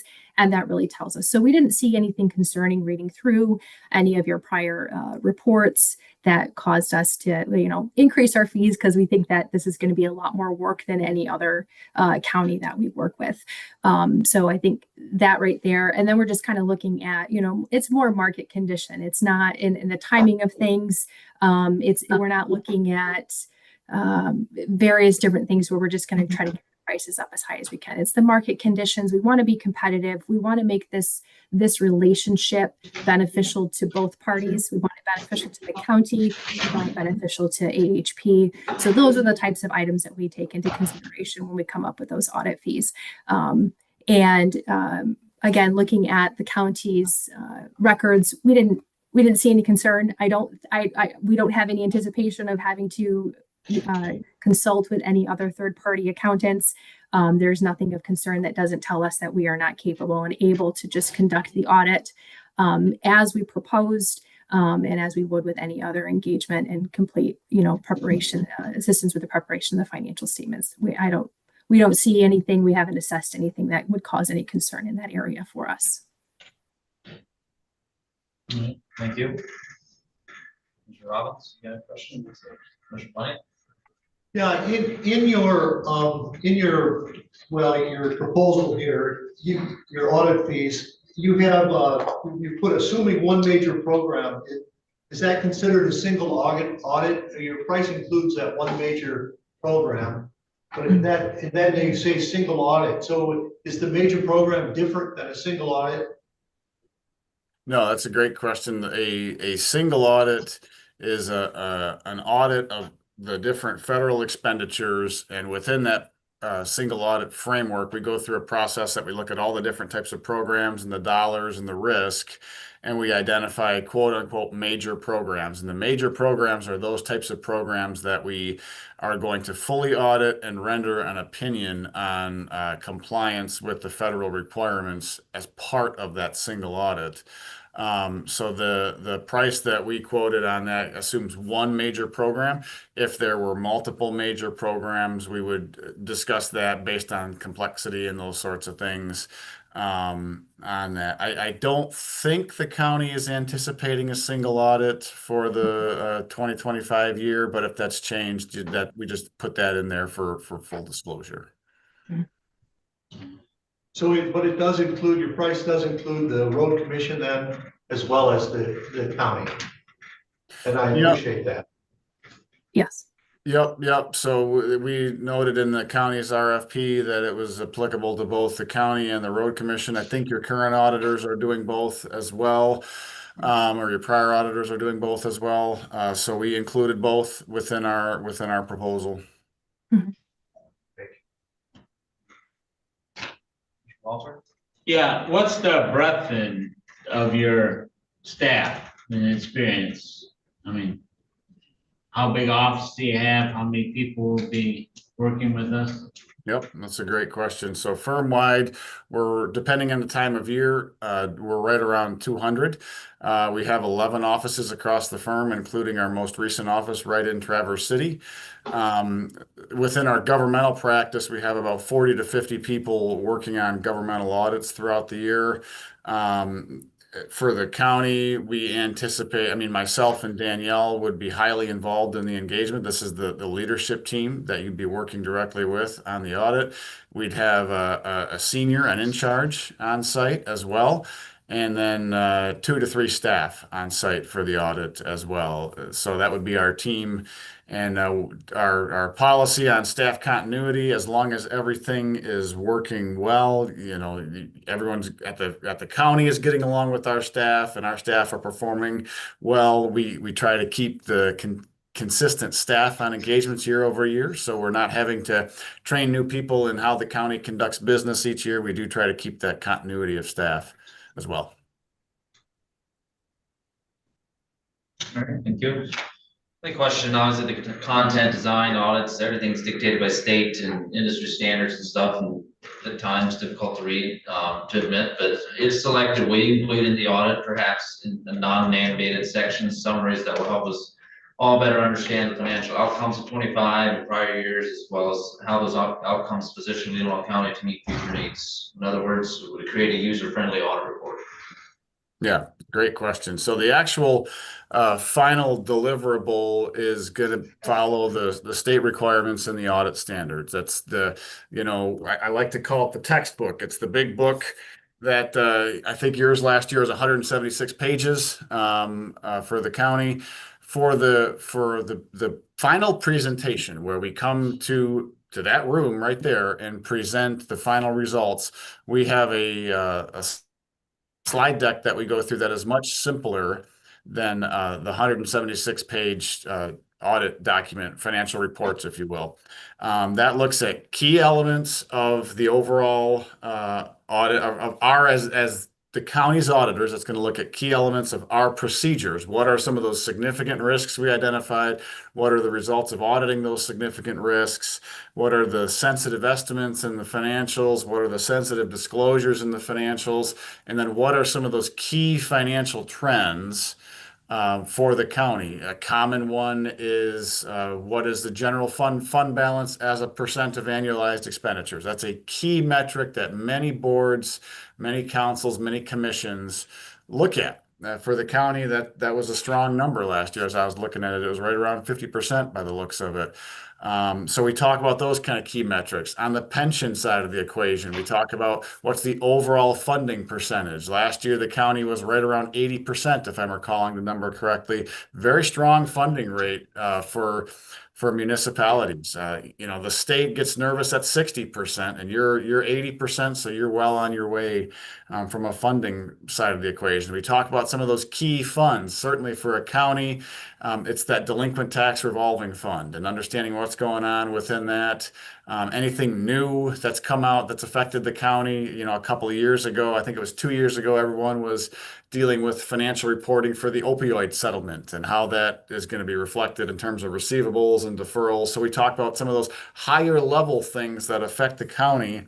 And certainly some of the larger component units like the road commission and how the road commission's financials affect the county. So we have a higher level slide presentation that we go through when we meet with the commissioners. And that really summarizes a lot of those key elements of the audit. Thank you. Do you have any follow-up questions from the chair? I don't. Any follow-up questions from Commissioner Chair? Well, thank you for coming today and answering some of our questions. Obviously, we got more individuals we're going to interview, but as a follow-up, I'd like to turn the table to you, see if you have any questions for us before we let you go.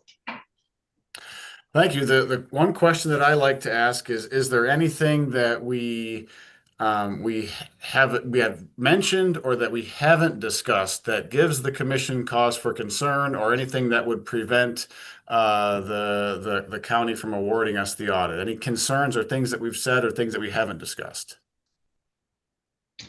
I'm one speaking here, but nothing's come to my mind necessarily. I feel like you've covered a lot of bases, and it's very telling that you've researched the county and have come up with good numbers and stuff. So that's very telling. So I appreciate that. Great. Thank you. Danielle, did you have any questions?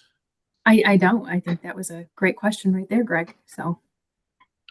All right. Well, thank you so much. Yes. Again, we appreciate the opportunity to meet with the county. If you have any questions, any follow-up, anything that you want some additional information on, please don't hesitate to reach out.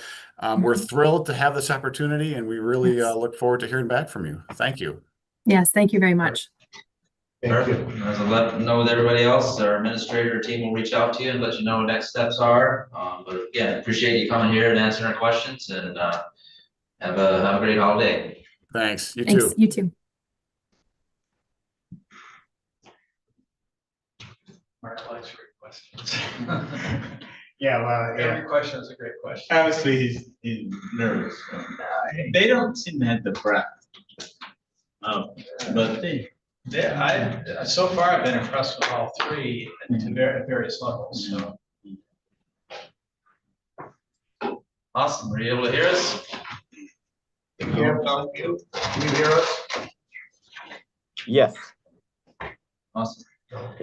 Thank you. I'll just appreciate you guys coming to answer some questions. First off, I'll just do a quick introduction of the commissioners here. As you can see, our full board isn't here today, but we got questions that we prepared for you. To the far end, we got Commissioner Robbins there.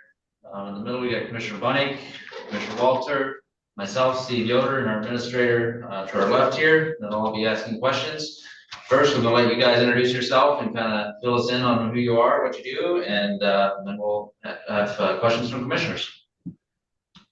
Yeah, thank you for inviting us here today. And we tried to bring a few people from the engagement team so you're familiar with everyone and kind of get to know who we are.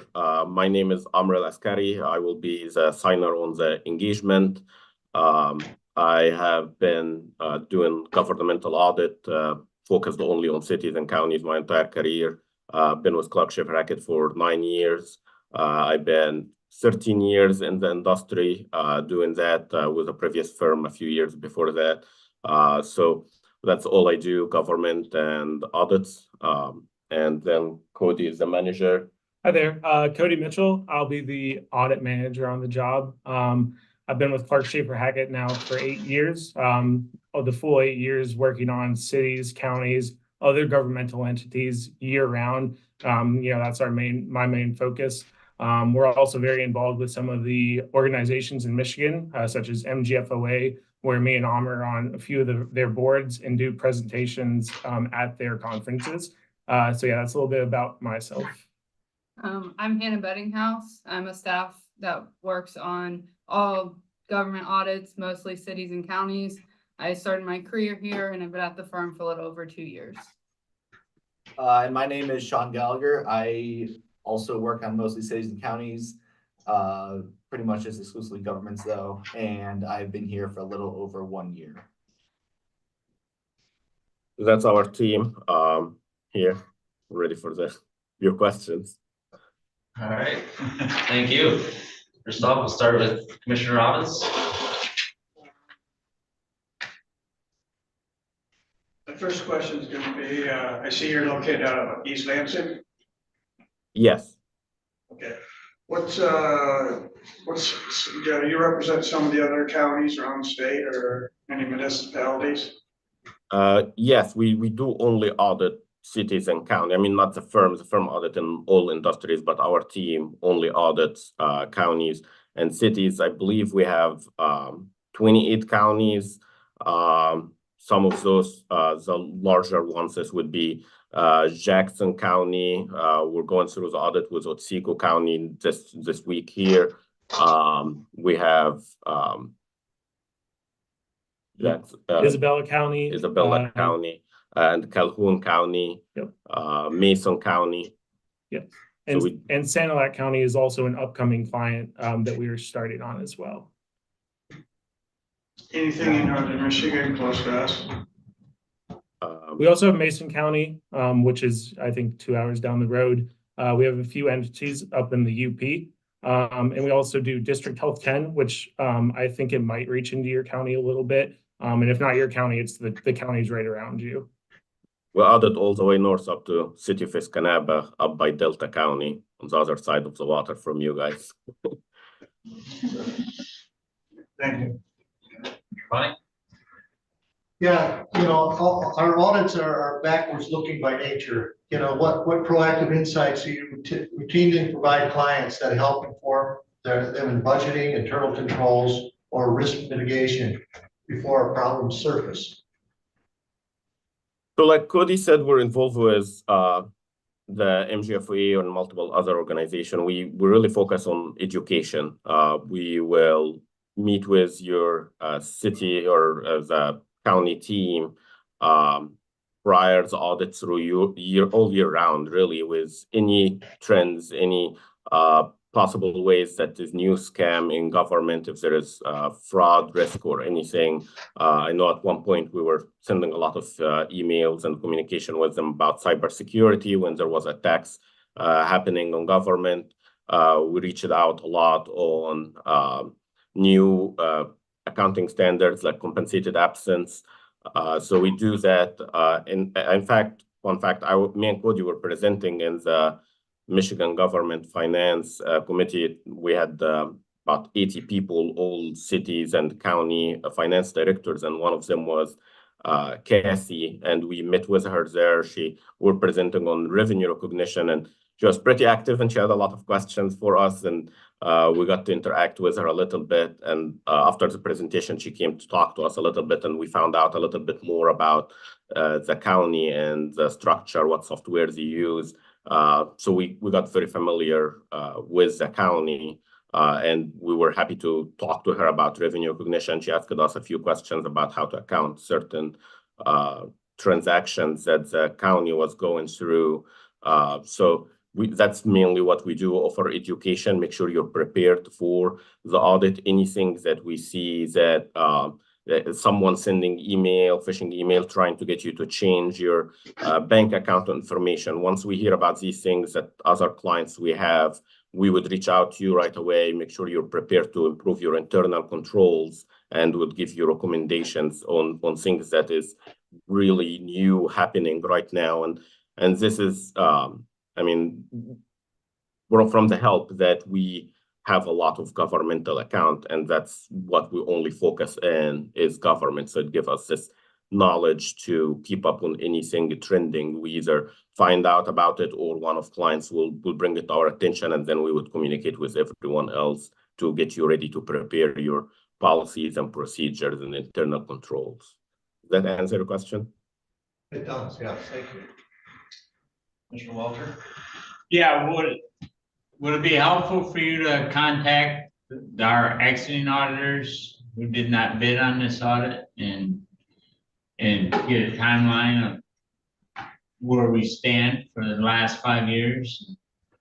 We typically part of the audit process, there are required communication from the prior auditor. We typically meet with them, and we actually have quite a bit of questions that we work with them. We're required to ask them, and we usually get to review their prior audit work paper, and we definitely go on site and look at what the work they have done, all the testing they have done in last year, samples, what significant risk areas, any estimates that was made by the client, any prior audit findings. There occasionally might be findings that is very small that wouldn't be required to be posted to the financial statements. We like to know about those, and we will follow up with them because we consider them as a risk.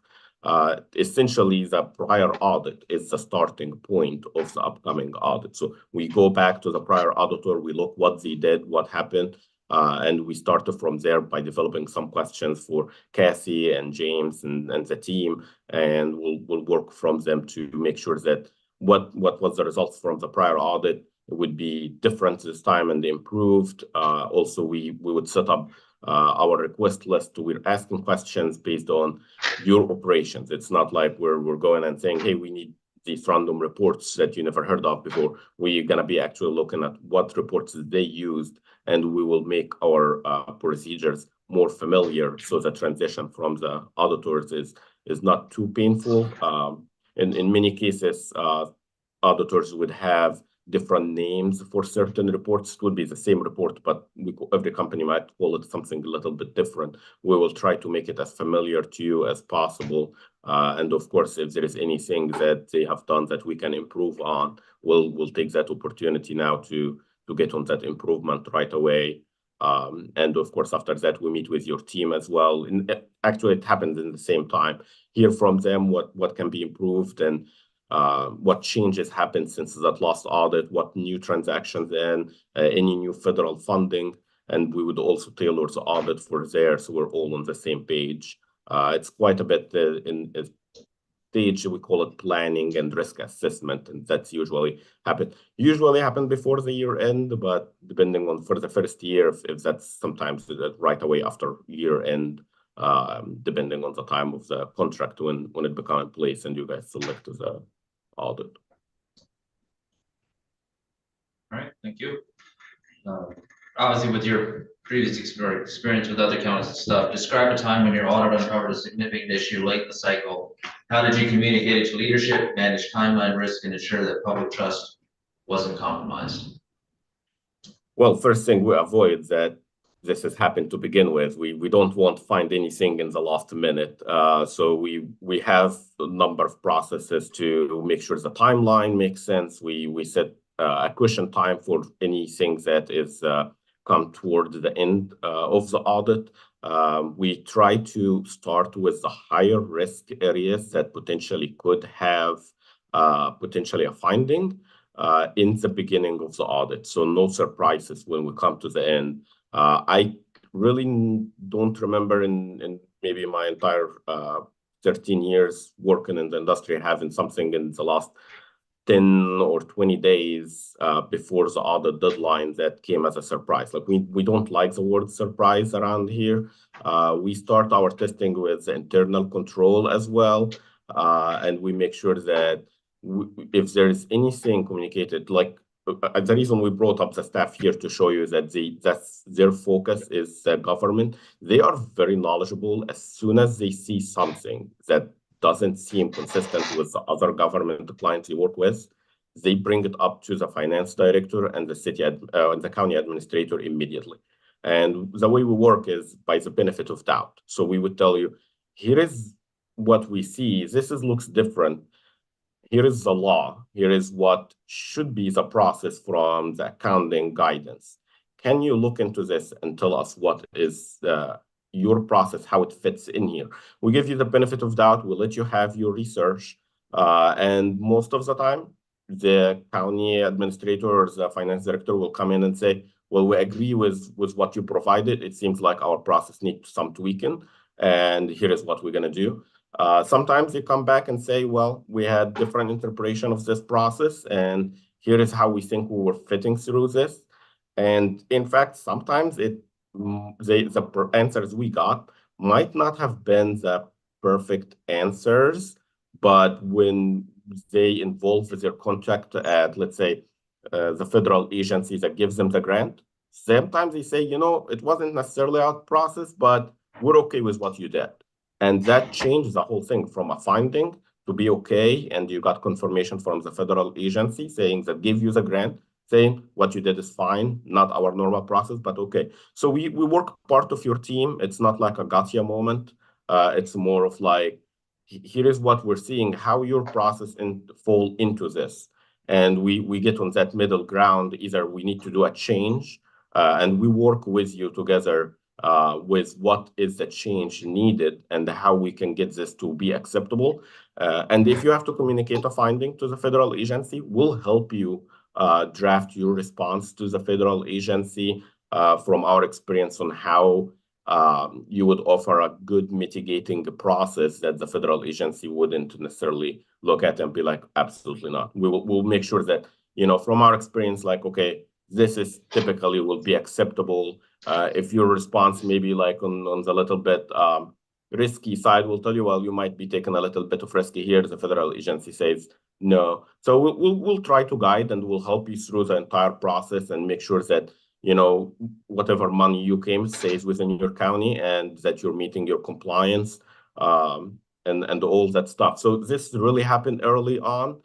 Usually the last things that happen in the end is just a small formatting changes, wording changes, just to clean up on the financial statement, things like that. So nothing should be big happening toward the end of the audit that require a surprise. That we 100% avoid this.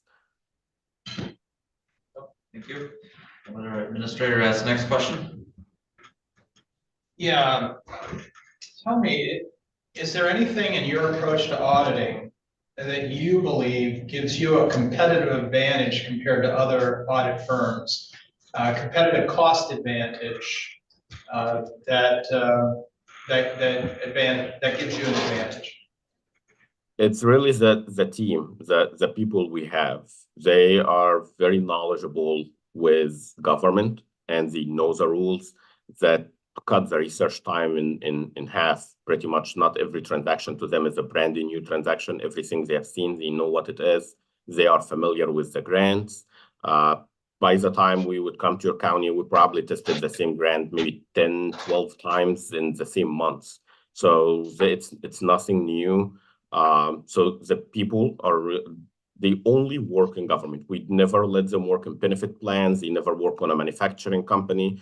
If you ask any of my team here, what is the income tax implication on this business, they're like, I have no idea. They don't work with taxes. We work with government, federal money, GASB, all these things. So that really put us ahead in cutting the work quickly. We have really good structured templates on what we want, how we want it. We're very familiar with the different softwares that are used, and we would know what report we would use, and we would immediately work with that.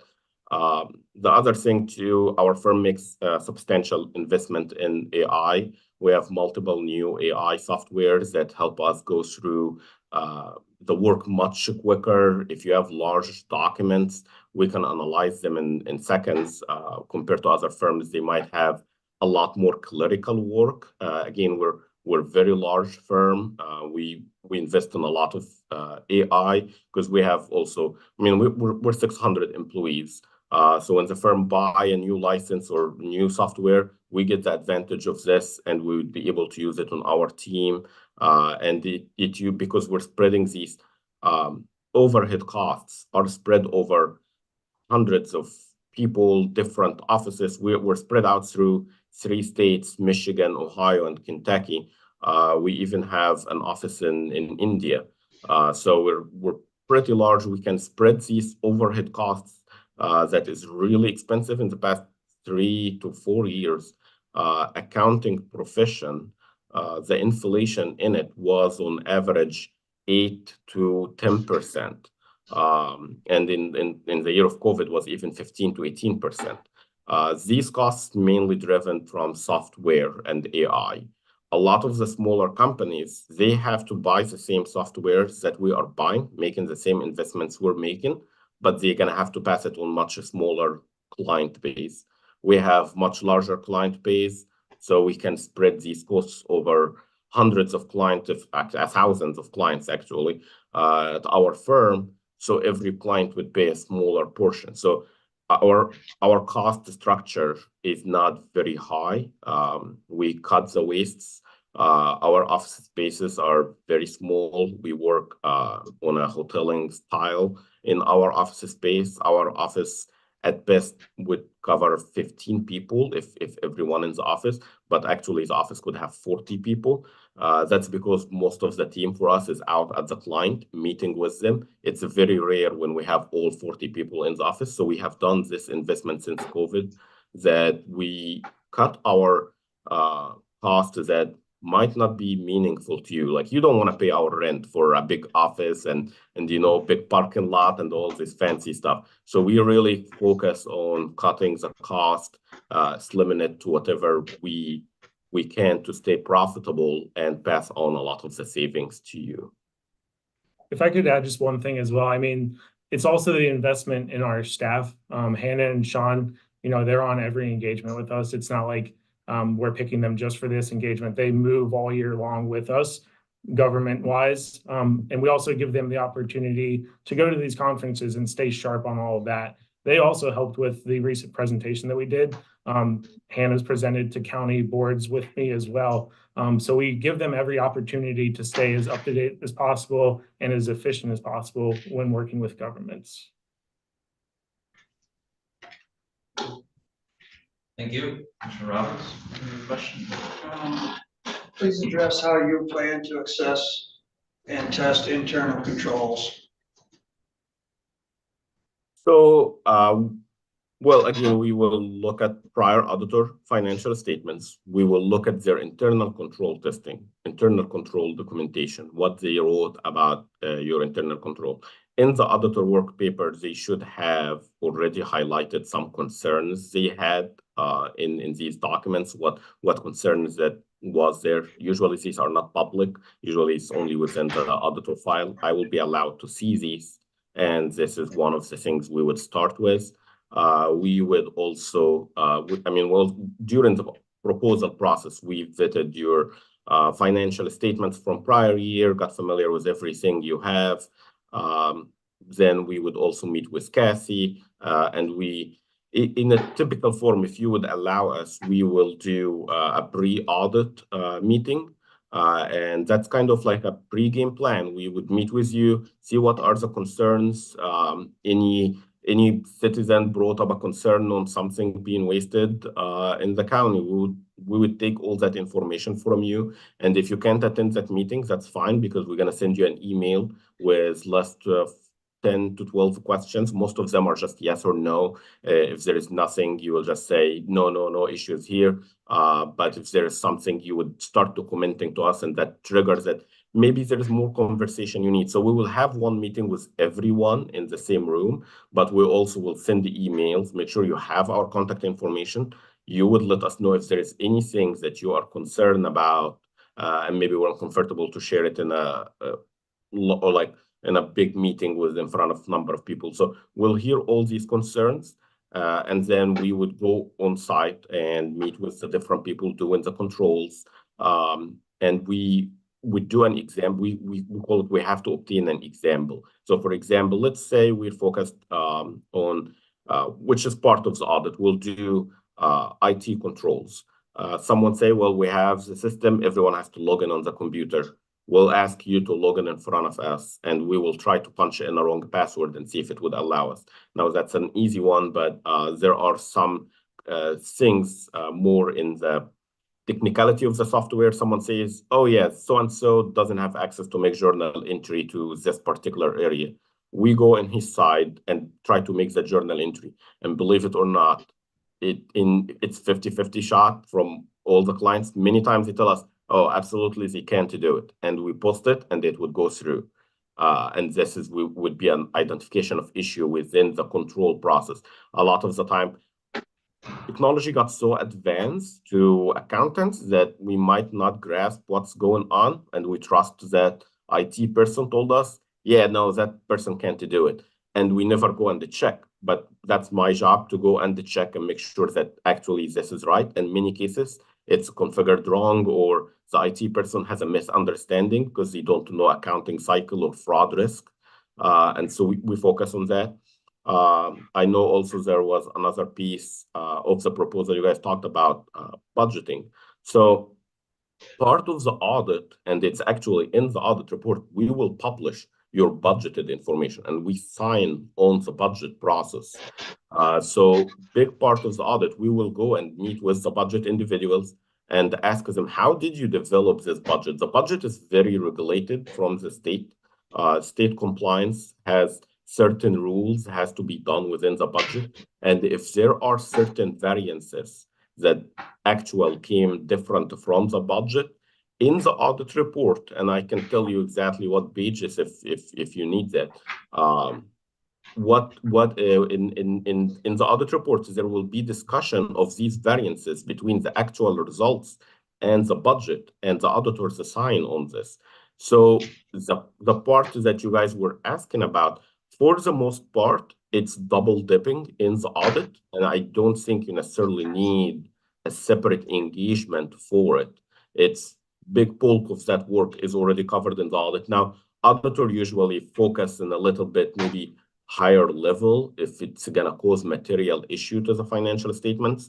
But if this is an area of concern, we will push into it, stretch it a little bit, our discussions into it, and we're happy to publish a separate report or an informal discussions from us here about what we saw, best practices, or if there is something we can develop. But all of this budgeting issues, we cover this. This is part of your internal control. Ohio's the compliance requires that you would have a certain process to create and develop these budget. And that's part of the Michigan state. In fact, when I submit the audit, I have to go on the state of Michigan website, the Treasury website, and there is certain questions. One of those questions, there are like 12 questions. 2 or 3 of those ask about, did they develop the budget in the proper way in accordance with the state of Michigan? And I have to click yes or no. And that's every single auditor has to do it. Now, a lot of auditors would tell you, yeah, let's do this. This is a great opportunity because they get to charge separate. And when they do the audit, they just copy their information. That's double charging, and we would not do that. This is part of the audit. We'll look at it. There might be a little bit of extra hours on our part that we have to prepare. If we have to prepare an informal report, if there is a lot of issues in that we identified, and we need to put some documentation to show you what is the best practice, that might require just minimal cost. But if it's reasonably good process and maybe just a small touch up, I don't see why we would even charge this. That's just normal education that we would offer. I mean, I go present in the MGFA, we don't charge for that. So we don't usually charge for any of that stuff. So part of your process, it is 90% of the work for the budgeting is part of your internal control, which is covered under the audit. In any audit scope, it's required to be tested. Yeah, just to add to that real quick, on the internal control side, and really anything in the county, right? We don't want to be just the auditor that comes in at the end of the year or whatever. Like, I want you guys to be comfortable. I want the finance department to be comfortable to call us with questions like, hey, we want to know, can we change our control or our procedure this way, you know, during the year, we want to be available for you. And we can kind of take a look, see what we think compared to some other clients that we might have some policies and procedures for, and just kind of give you guys some ideas live, you know, during the year. You know, here's some thoughts on how you could change this if you want to update it. So I like it as more of a live flow, not so much after the fact where you're looking back and it's kind of like, oh, you should have done this instead of something else. And if you want a referral, we have Isabella County. It's a new audit for us this year. In the same thing, when we were doing these proposals, we said, hey, if you're ever introducing a new policy or you're thinking about policy, we're happy to look at it and give you a third look and give you that perspective. And they said, oh, this is great. Yeah, we do this consultation. We don't nickel and dime. We're not going to charge you per hour or anything of that. And they were like, okay. That was with one person, the finance director. After that, I want to say we had 8 different people that we didn't even meet before, some from payroll, some from treasury, emailing us, here is a policy I'm putting in my department, here is questions, how we record this. And we have been giving them assistance in all of this. The treasurer asked us, hey, we're looking to make this new policy, but we don't know where to start. We got them a draft of an example policy for that particular issue, and we shared with them that we had from another client, and they were able to use it as a good starting point. And I am happy to provide their phone number and contact information if you want to ask them. We didn't finish the audit yet. We're working on it, and they were well ahead before the deadline, but we have had this first year interaction with them, and we just went through this. So if you want to call them and ask about our experience with them or their experience with us about these issues, we're very good about it. We really help. And we love this type of interaction because all these policies I have to audit anyway. So if you can give it to me early, then it's one less thing I have to do in my busy season. The reality of life, you know, I don't want to work too much in busy season. I already have a lot. So if I can pull some of these things early on, I'm happy to help. Why not? I'm gonna have to read it anyway. So.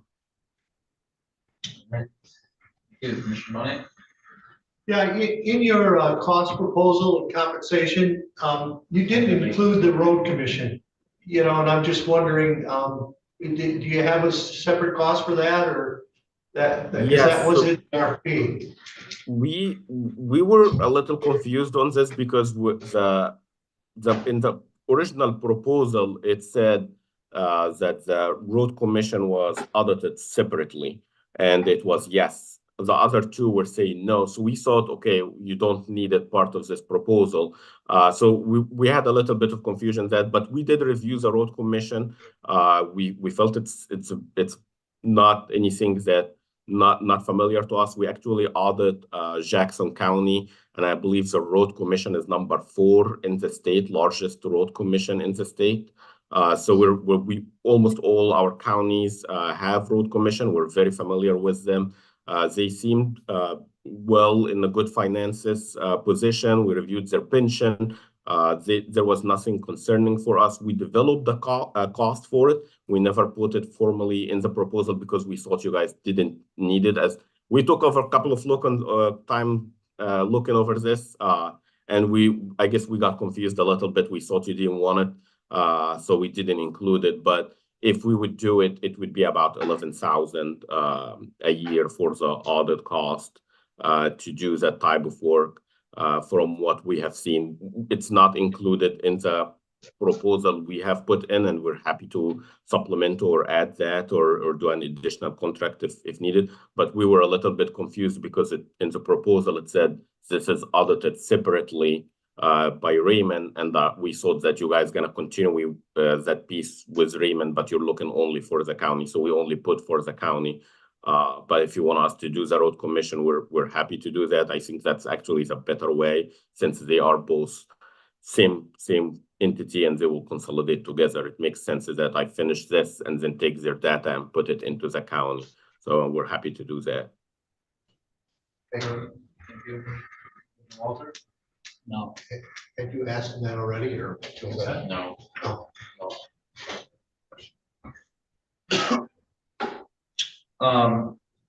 Just I know this might be a little bit of a lengthy question, but obviously the content design and audits and everything is dictated by state law and industry standards and maybe sometimes difficult to understand, but if selected, will you include in the audit perhaps non-mandated sections, summaries that will help us all better understand the financial outcome of 2025 and prior years, as well as how those outcomes position Leelanau County to meet future needs? In other words, will it be more user-friendly of an audit report? Absolutely. There is a new standards coming in 2026. It's not effective for this year, but it specifically addresses that issue. So that's a new standard coming, the financial reporting model. It has been put out and by the GASB standard, and that's part of the education. We would discuss it with your finance director and what does this look like on your financial statements. There are certain schedules and tables that maybe right now is in the financial statement that is confusing. They want us to take these out and put them to the back to help clean up and help refocus some of the financial statements. So this is already coming. This is GASB is looking at this. It's a well-known problem that government financial statements are a beast. We're looking at your financial over 100 pages. A normal financial statement for a company, maybe 20 pages at best. So it is very overwhelming. So that's an issue standard. But part of the work we do, when we get first your trial balance, we will do the financial statements for you. We'll prepare the financial statements. There is a first part of the financial statements is called management discussion and analysis. And this breaks down the changes and the trends from year to year in the financial statement. So if you pull your last year financial statement, first thing you start after you read, there is 3 pages audit report. This is legal documents. There's really no changes in it. You flip those 3 pages of audit report. Next part is called management discussion and analysis. This is 100% you. Most of the time, CPA firms will just fill it in with the minimum and just keep it same as last year, very small changes in the wording because it's easy, and move on to the next part where the actual financial statements behind this, and we would put that. Now, when we prepare that, after we prepare them, we'll send them to your finance director and county administrator and tell them, does this say your story? You know your story best. And we will help you draft it because we know it's a good 30, 40 pages in the beginning before even the financial statements. And it's a big document. So we help you put all the wording together in it, and we will do some information from our knowledge in the audit. Let's say you received, on last year example, you received ARPA money. We will talk there that there was $2 million from ARPA. This was good money for the city. Here is what was utilized for and how it was used. All that discussion is part of your management discussion and the analysis. We will ask them to add more into it. And this is actually comes the way it's written. It's coming from management. It's called management discussion and analysis. It's not the auditor words. And this is your part to explain it to your citizen the way you want it to look. You have this control. You word it however you want. Now we have to have it in a certain format, so we will help a little bit. But to give an example, if we found there is political bias, or we will ask you to remove this. But essentially, you have to share your story. You have to share it with the side of what the county see and county dealing with. But again, we want you to still somewhat have facts, and it would be aligned with the real financial statements. But we take a lot of feedback from this. And actually a big part of that too, it discusses the budget. And if there's changes from the budget to the actual, we need your input.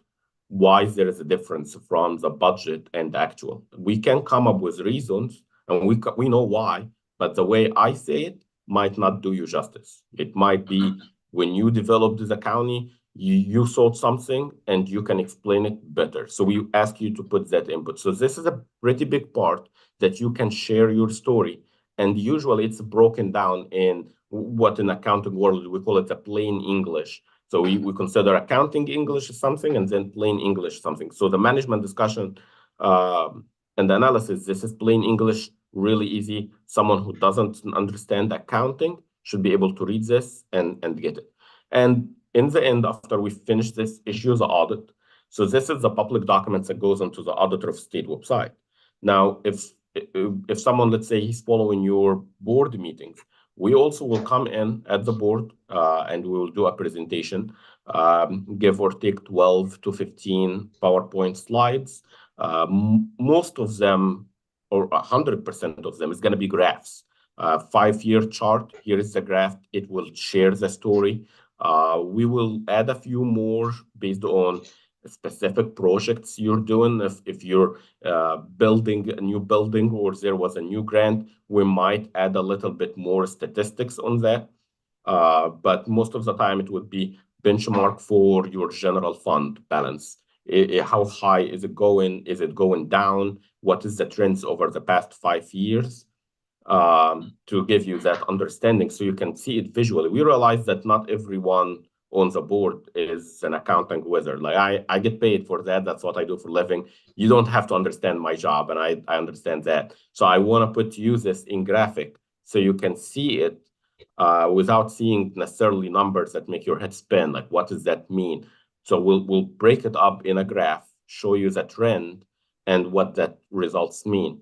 We also, during the presentation, we'll share some insights about best practices. So for example, one of the common questions lately in the past couple of years with COVID money is, what is the general fund balance should be? Should it be too high? Is it too low?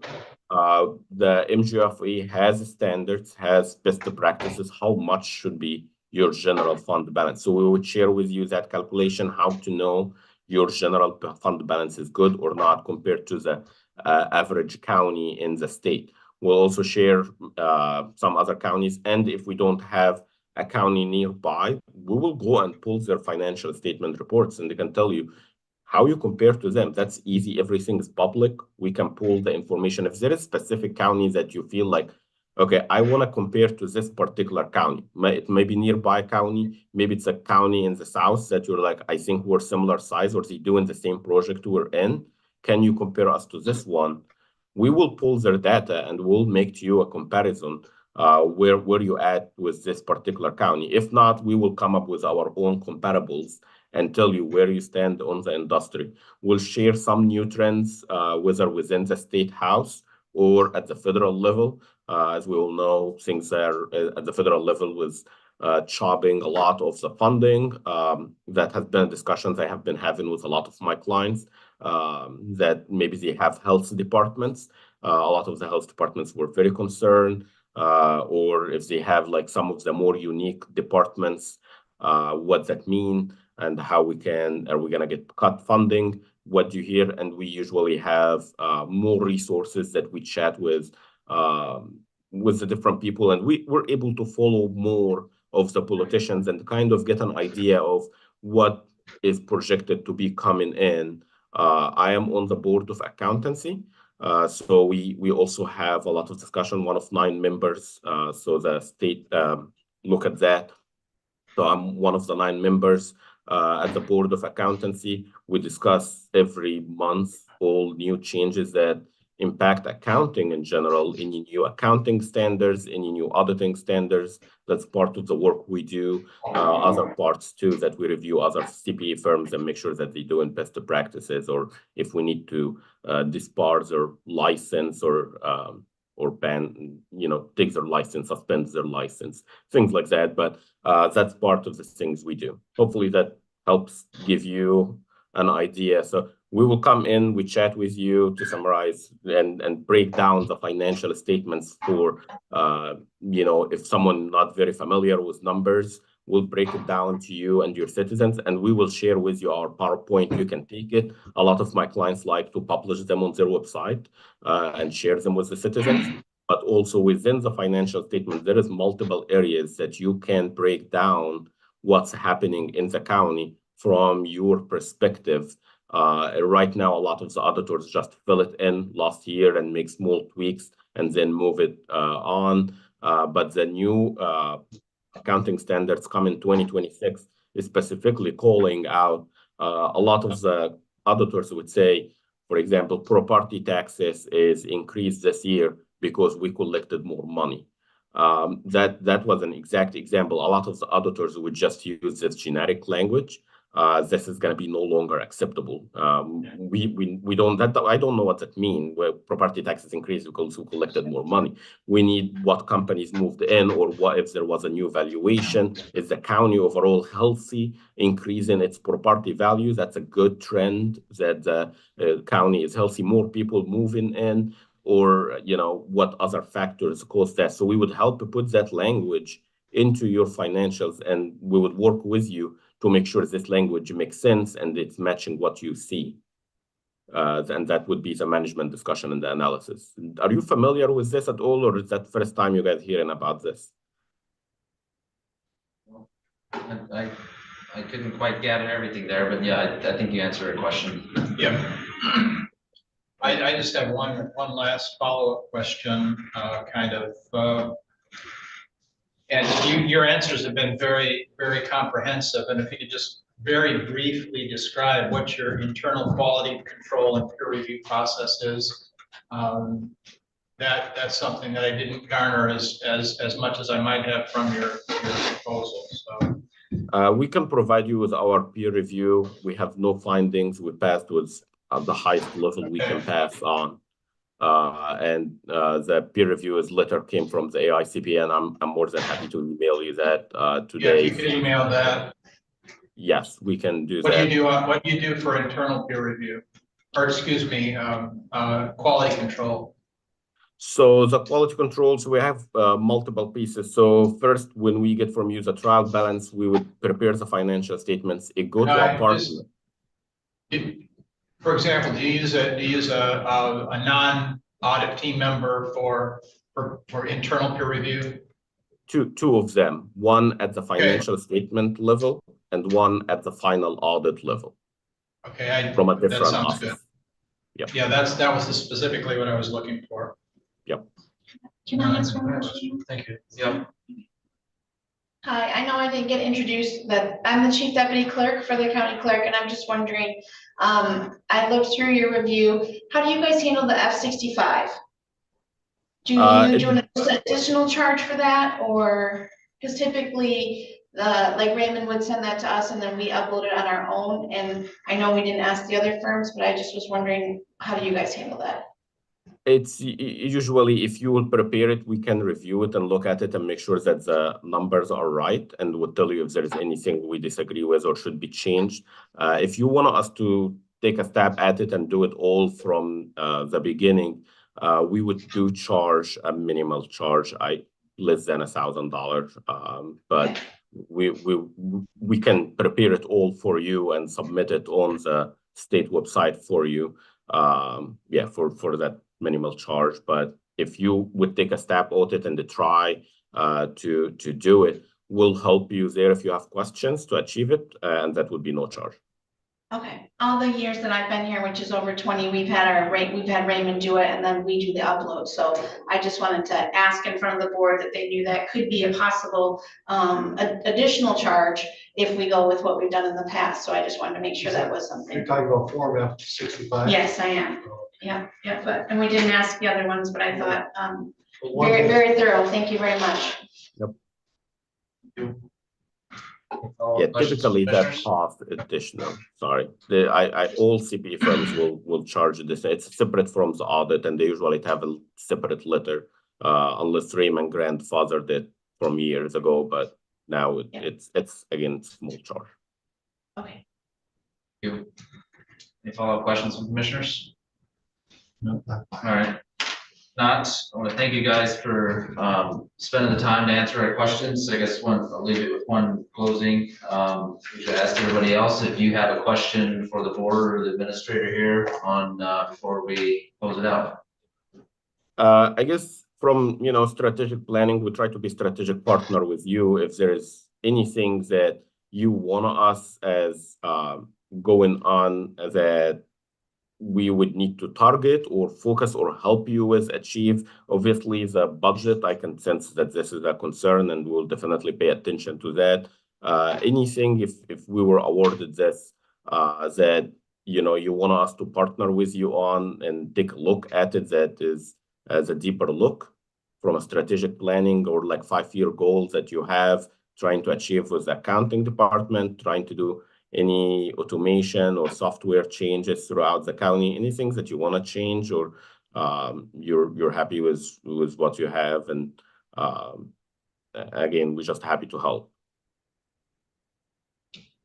Yeah, I mean, we definitely have some software changes that are very likely, maybe coming up in the future, but it's pretty much status quo from other major counties, but I'll let our administrator answer that in more detail. I would say that that's true. We currently use for accounting software, it's a server version of Open Windows from Harris, and we're considering.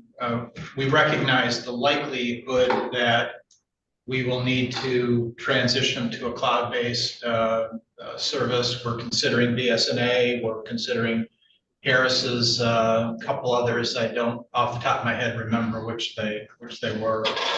But we would definitely like to have one that is, or a system that is based, that focuses on government fund accounting rather than, private enterprise accounting. Absolutely.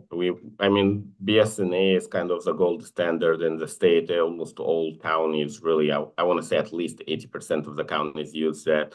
But whenever time comes for that change, we're happy to give you some cheat sheet of advantage, disadvantage, what the transition would look like, what things from the audit perspective that you might need to be ready, and what to look for when you're doing that change. So no, that sounds good. Whenever the time comes, we're happy to share with you some information, make that transition smooth for you as well. Many of our clients has been through similar change.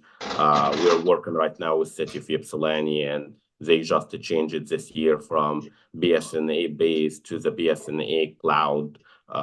And we worked with them through that change as well, and the account number, because account numbers will change, and that will change your grouping on the financial statements. So it's more bigger change than what you usually will think, but we're happy to help you with these endeavors as they come. Oh, perfect. Thank you. Well, again, thank you to Cody and Amar for coming here and answering our questions. Appreciate you taking that time, and you certainly answered a lot of our questions in detail, and we appreciate that. So thank you. Thank you very much. Thank you. Bye-bye.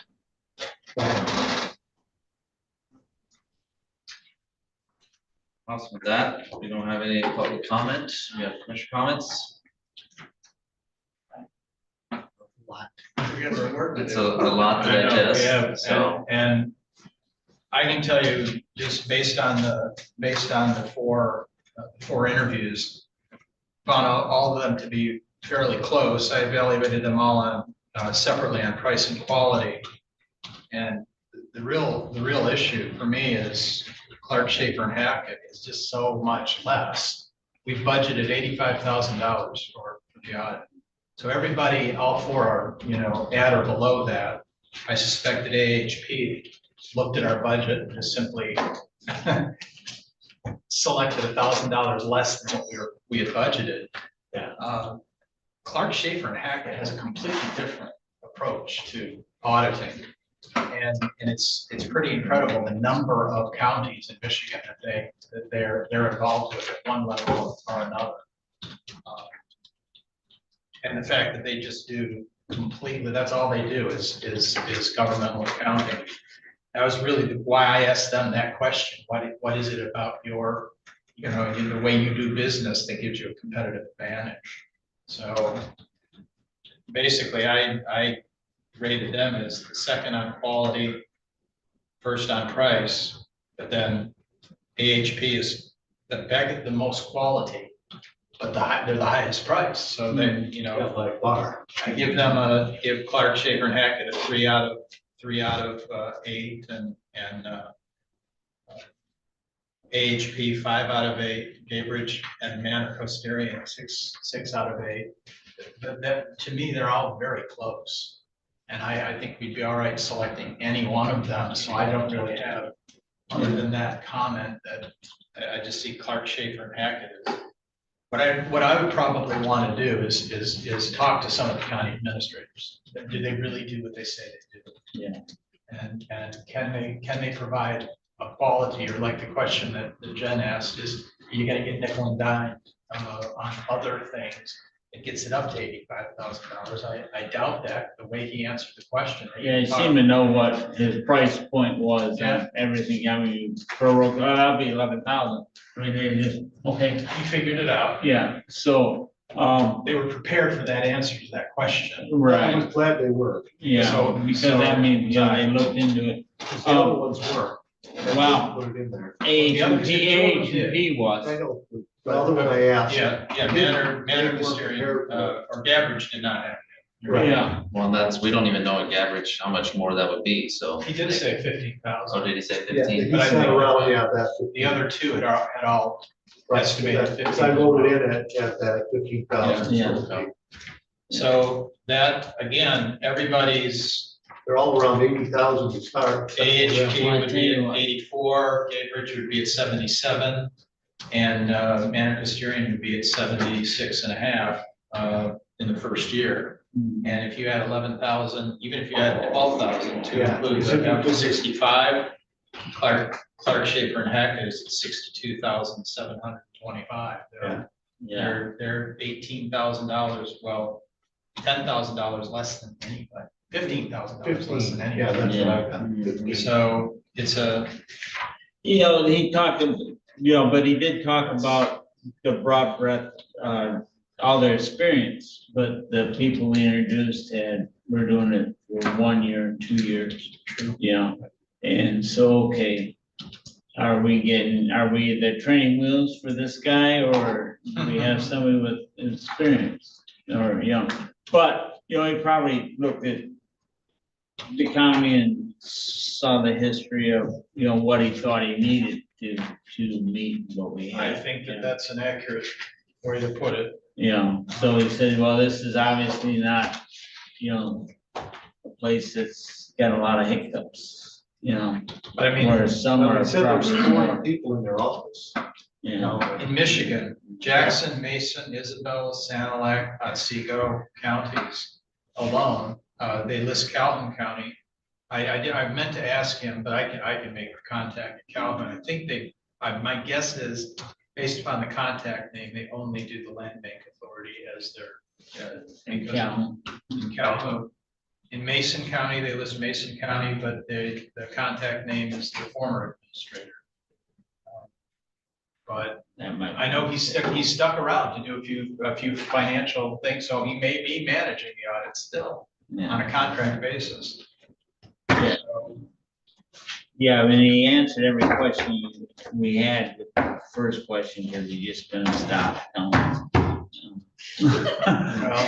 But, he seemed to have the experience. Do you want to, I guess the question is, do you want to make a recommendation to the full board? Do you want further information, administration to find further information on a few of these things and bring it back to you? What's your Well, thought? both of them listed Sanilac, so I kind of wonder about that. Yeah, well, it could be that one of them's doing it, the other one's gonna be doing it. Yeah. Well, we said, And I can certainly. we find out just about picked that. up Sanilac, so I'm wondering, Yeah, that's what I'm but thinking. that might just be a rotation, it's kind of like us, we've used the same place for 20 years. Well, I like the idea that if you talk to a couple of the people that are counties that they work for, but otherwise, and if that sounds okay, then I would say that we recommend Clark, Schaefer. Yeah. If they're doing a good job with the other counties. Yeah. I just had a hard time understanding it. Well, yeah, He but talked fast and he said. My accounting professor in college is from India as well. Yeah. I got an A. I got an A, so. But most of what he said was very good. Yes, I thought so. Very, yeah, very, very in depth. Yeah. All right. I should say most of what I understood. Keep up with that. As far as answers. Oh, yeah, might wear out. You guys. Right, well, I'll approach it as they would be the top choice. Yeah, And our recommendation to the board, unless I find some really, you yeah, know, red flag. questionable red flags. Who would be second then? I had AHP, but very, very close. AHP was definitely, familiar with the county. I mean. Familiar with the county. And watching meetings and telling me how many pages we had in our last report. You know, all that stuff, so you know he's familiar with it. Well, he even showed us the picture of the last report. I mean, he had it right there. Yeah. Hopefully they watched Tuesday night meeting, that was the best one. But all three, to me, all three of those were the other three were very, very close. And the only thing that separates CS and AHU is the price is so much less. Yeah, but that makes, that's kind of a red flag. What did we forget? What did we miss? Or what did he? Well, again, I asked that question and it was like, we didn't forget anything. We included it all. And it's another 11,000 if we include the road commission. We already figured it out. Yeah. But we were confused. Well, and they even say that they'll have the travel and the other expenses, but it's gonna come out of the full cost. They'll bill us for it, but it's gonna come out of their actual quote. I was surprised at that it wasn't over and above. Yep. Yeah. All right, well, I'll do that. I'll do that and see if there's anything that We'll work and check with other counties to see if, Yeah. I know the Jackson County Administrator pretty well. In fact, we had a cooperative purchasing agreement, and for a period of time, the road commissions both worked together with a joint managing director, Jackson and Calhoun. So we got to know Jackson very, very well. I wonder. So I'll give Mike Overton a call and see what he tells me. Oh, What's that? Ken has any comments? Could you ask her? Sure. yeah. Do you have any comments, Jen? You? My comments would be is that I did feel that the last firm was very thorough. He did explain to you, as you had said above, what you have experienced in audit, but coming as your previous chief staff accountant and finance director at one point, I did find that he is looking at your county as a whole. And I think I liked the fact that if having to switch to somebody new, that they are, like he's stating, I would like your policies ahead of time. Raymond knows our policies, right? So him asking and getting the information ahead of time is a huge plus. I did not hear that from the other three. I mean, I know that there may be a meeting of the minds, as you would say. I also liked the fact that Kathy did have the opportunity to speak with them at the conference. I think that there was a good and positive relationship there. In my layman's terms, I would say he's a very smart man.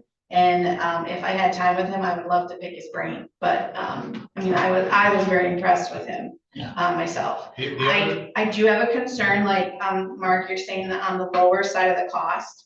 A lot of times when we're audited with Raymond, it's typically 4 CPAs.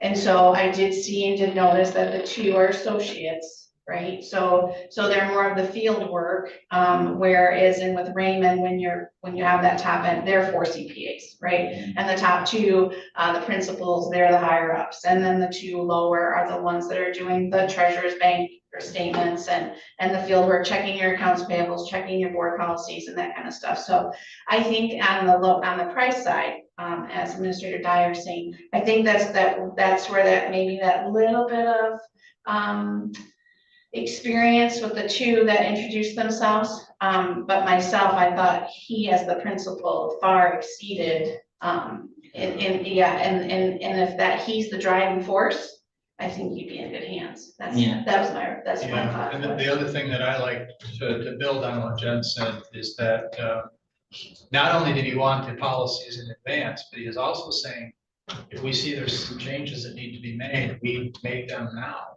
You know, we would give you recommendations and give you model policies. We'll give you a cheat sheet. I like that. Yeah. And what they've experienced before.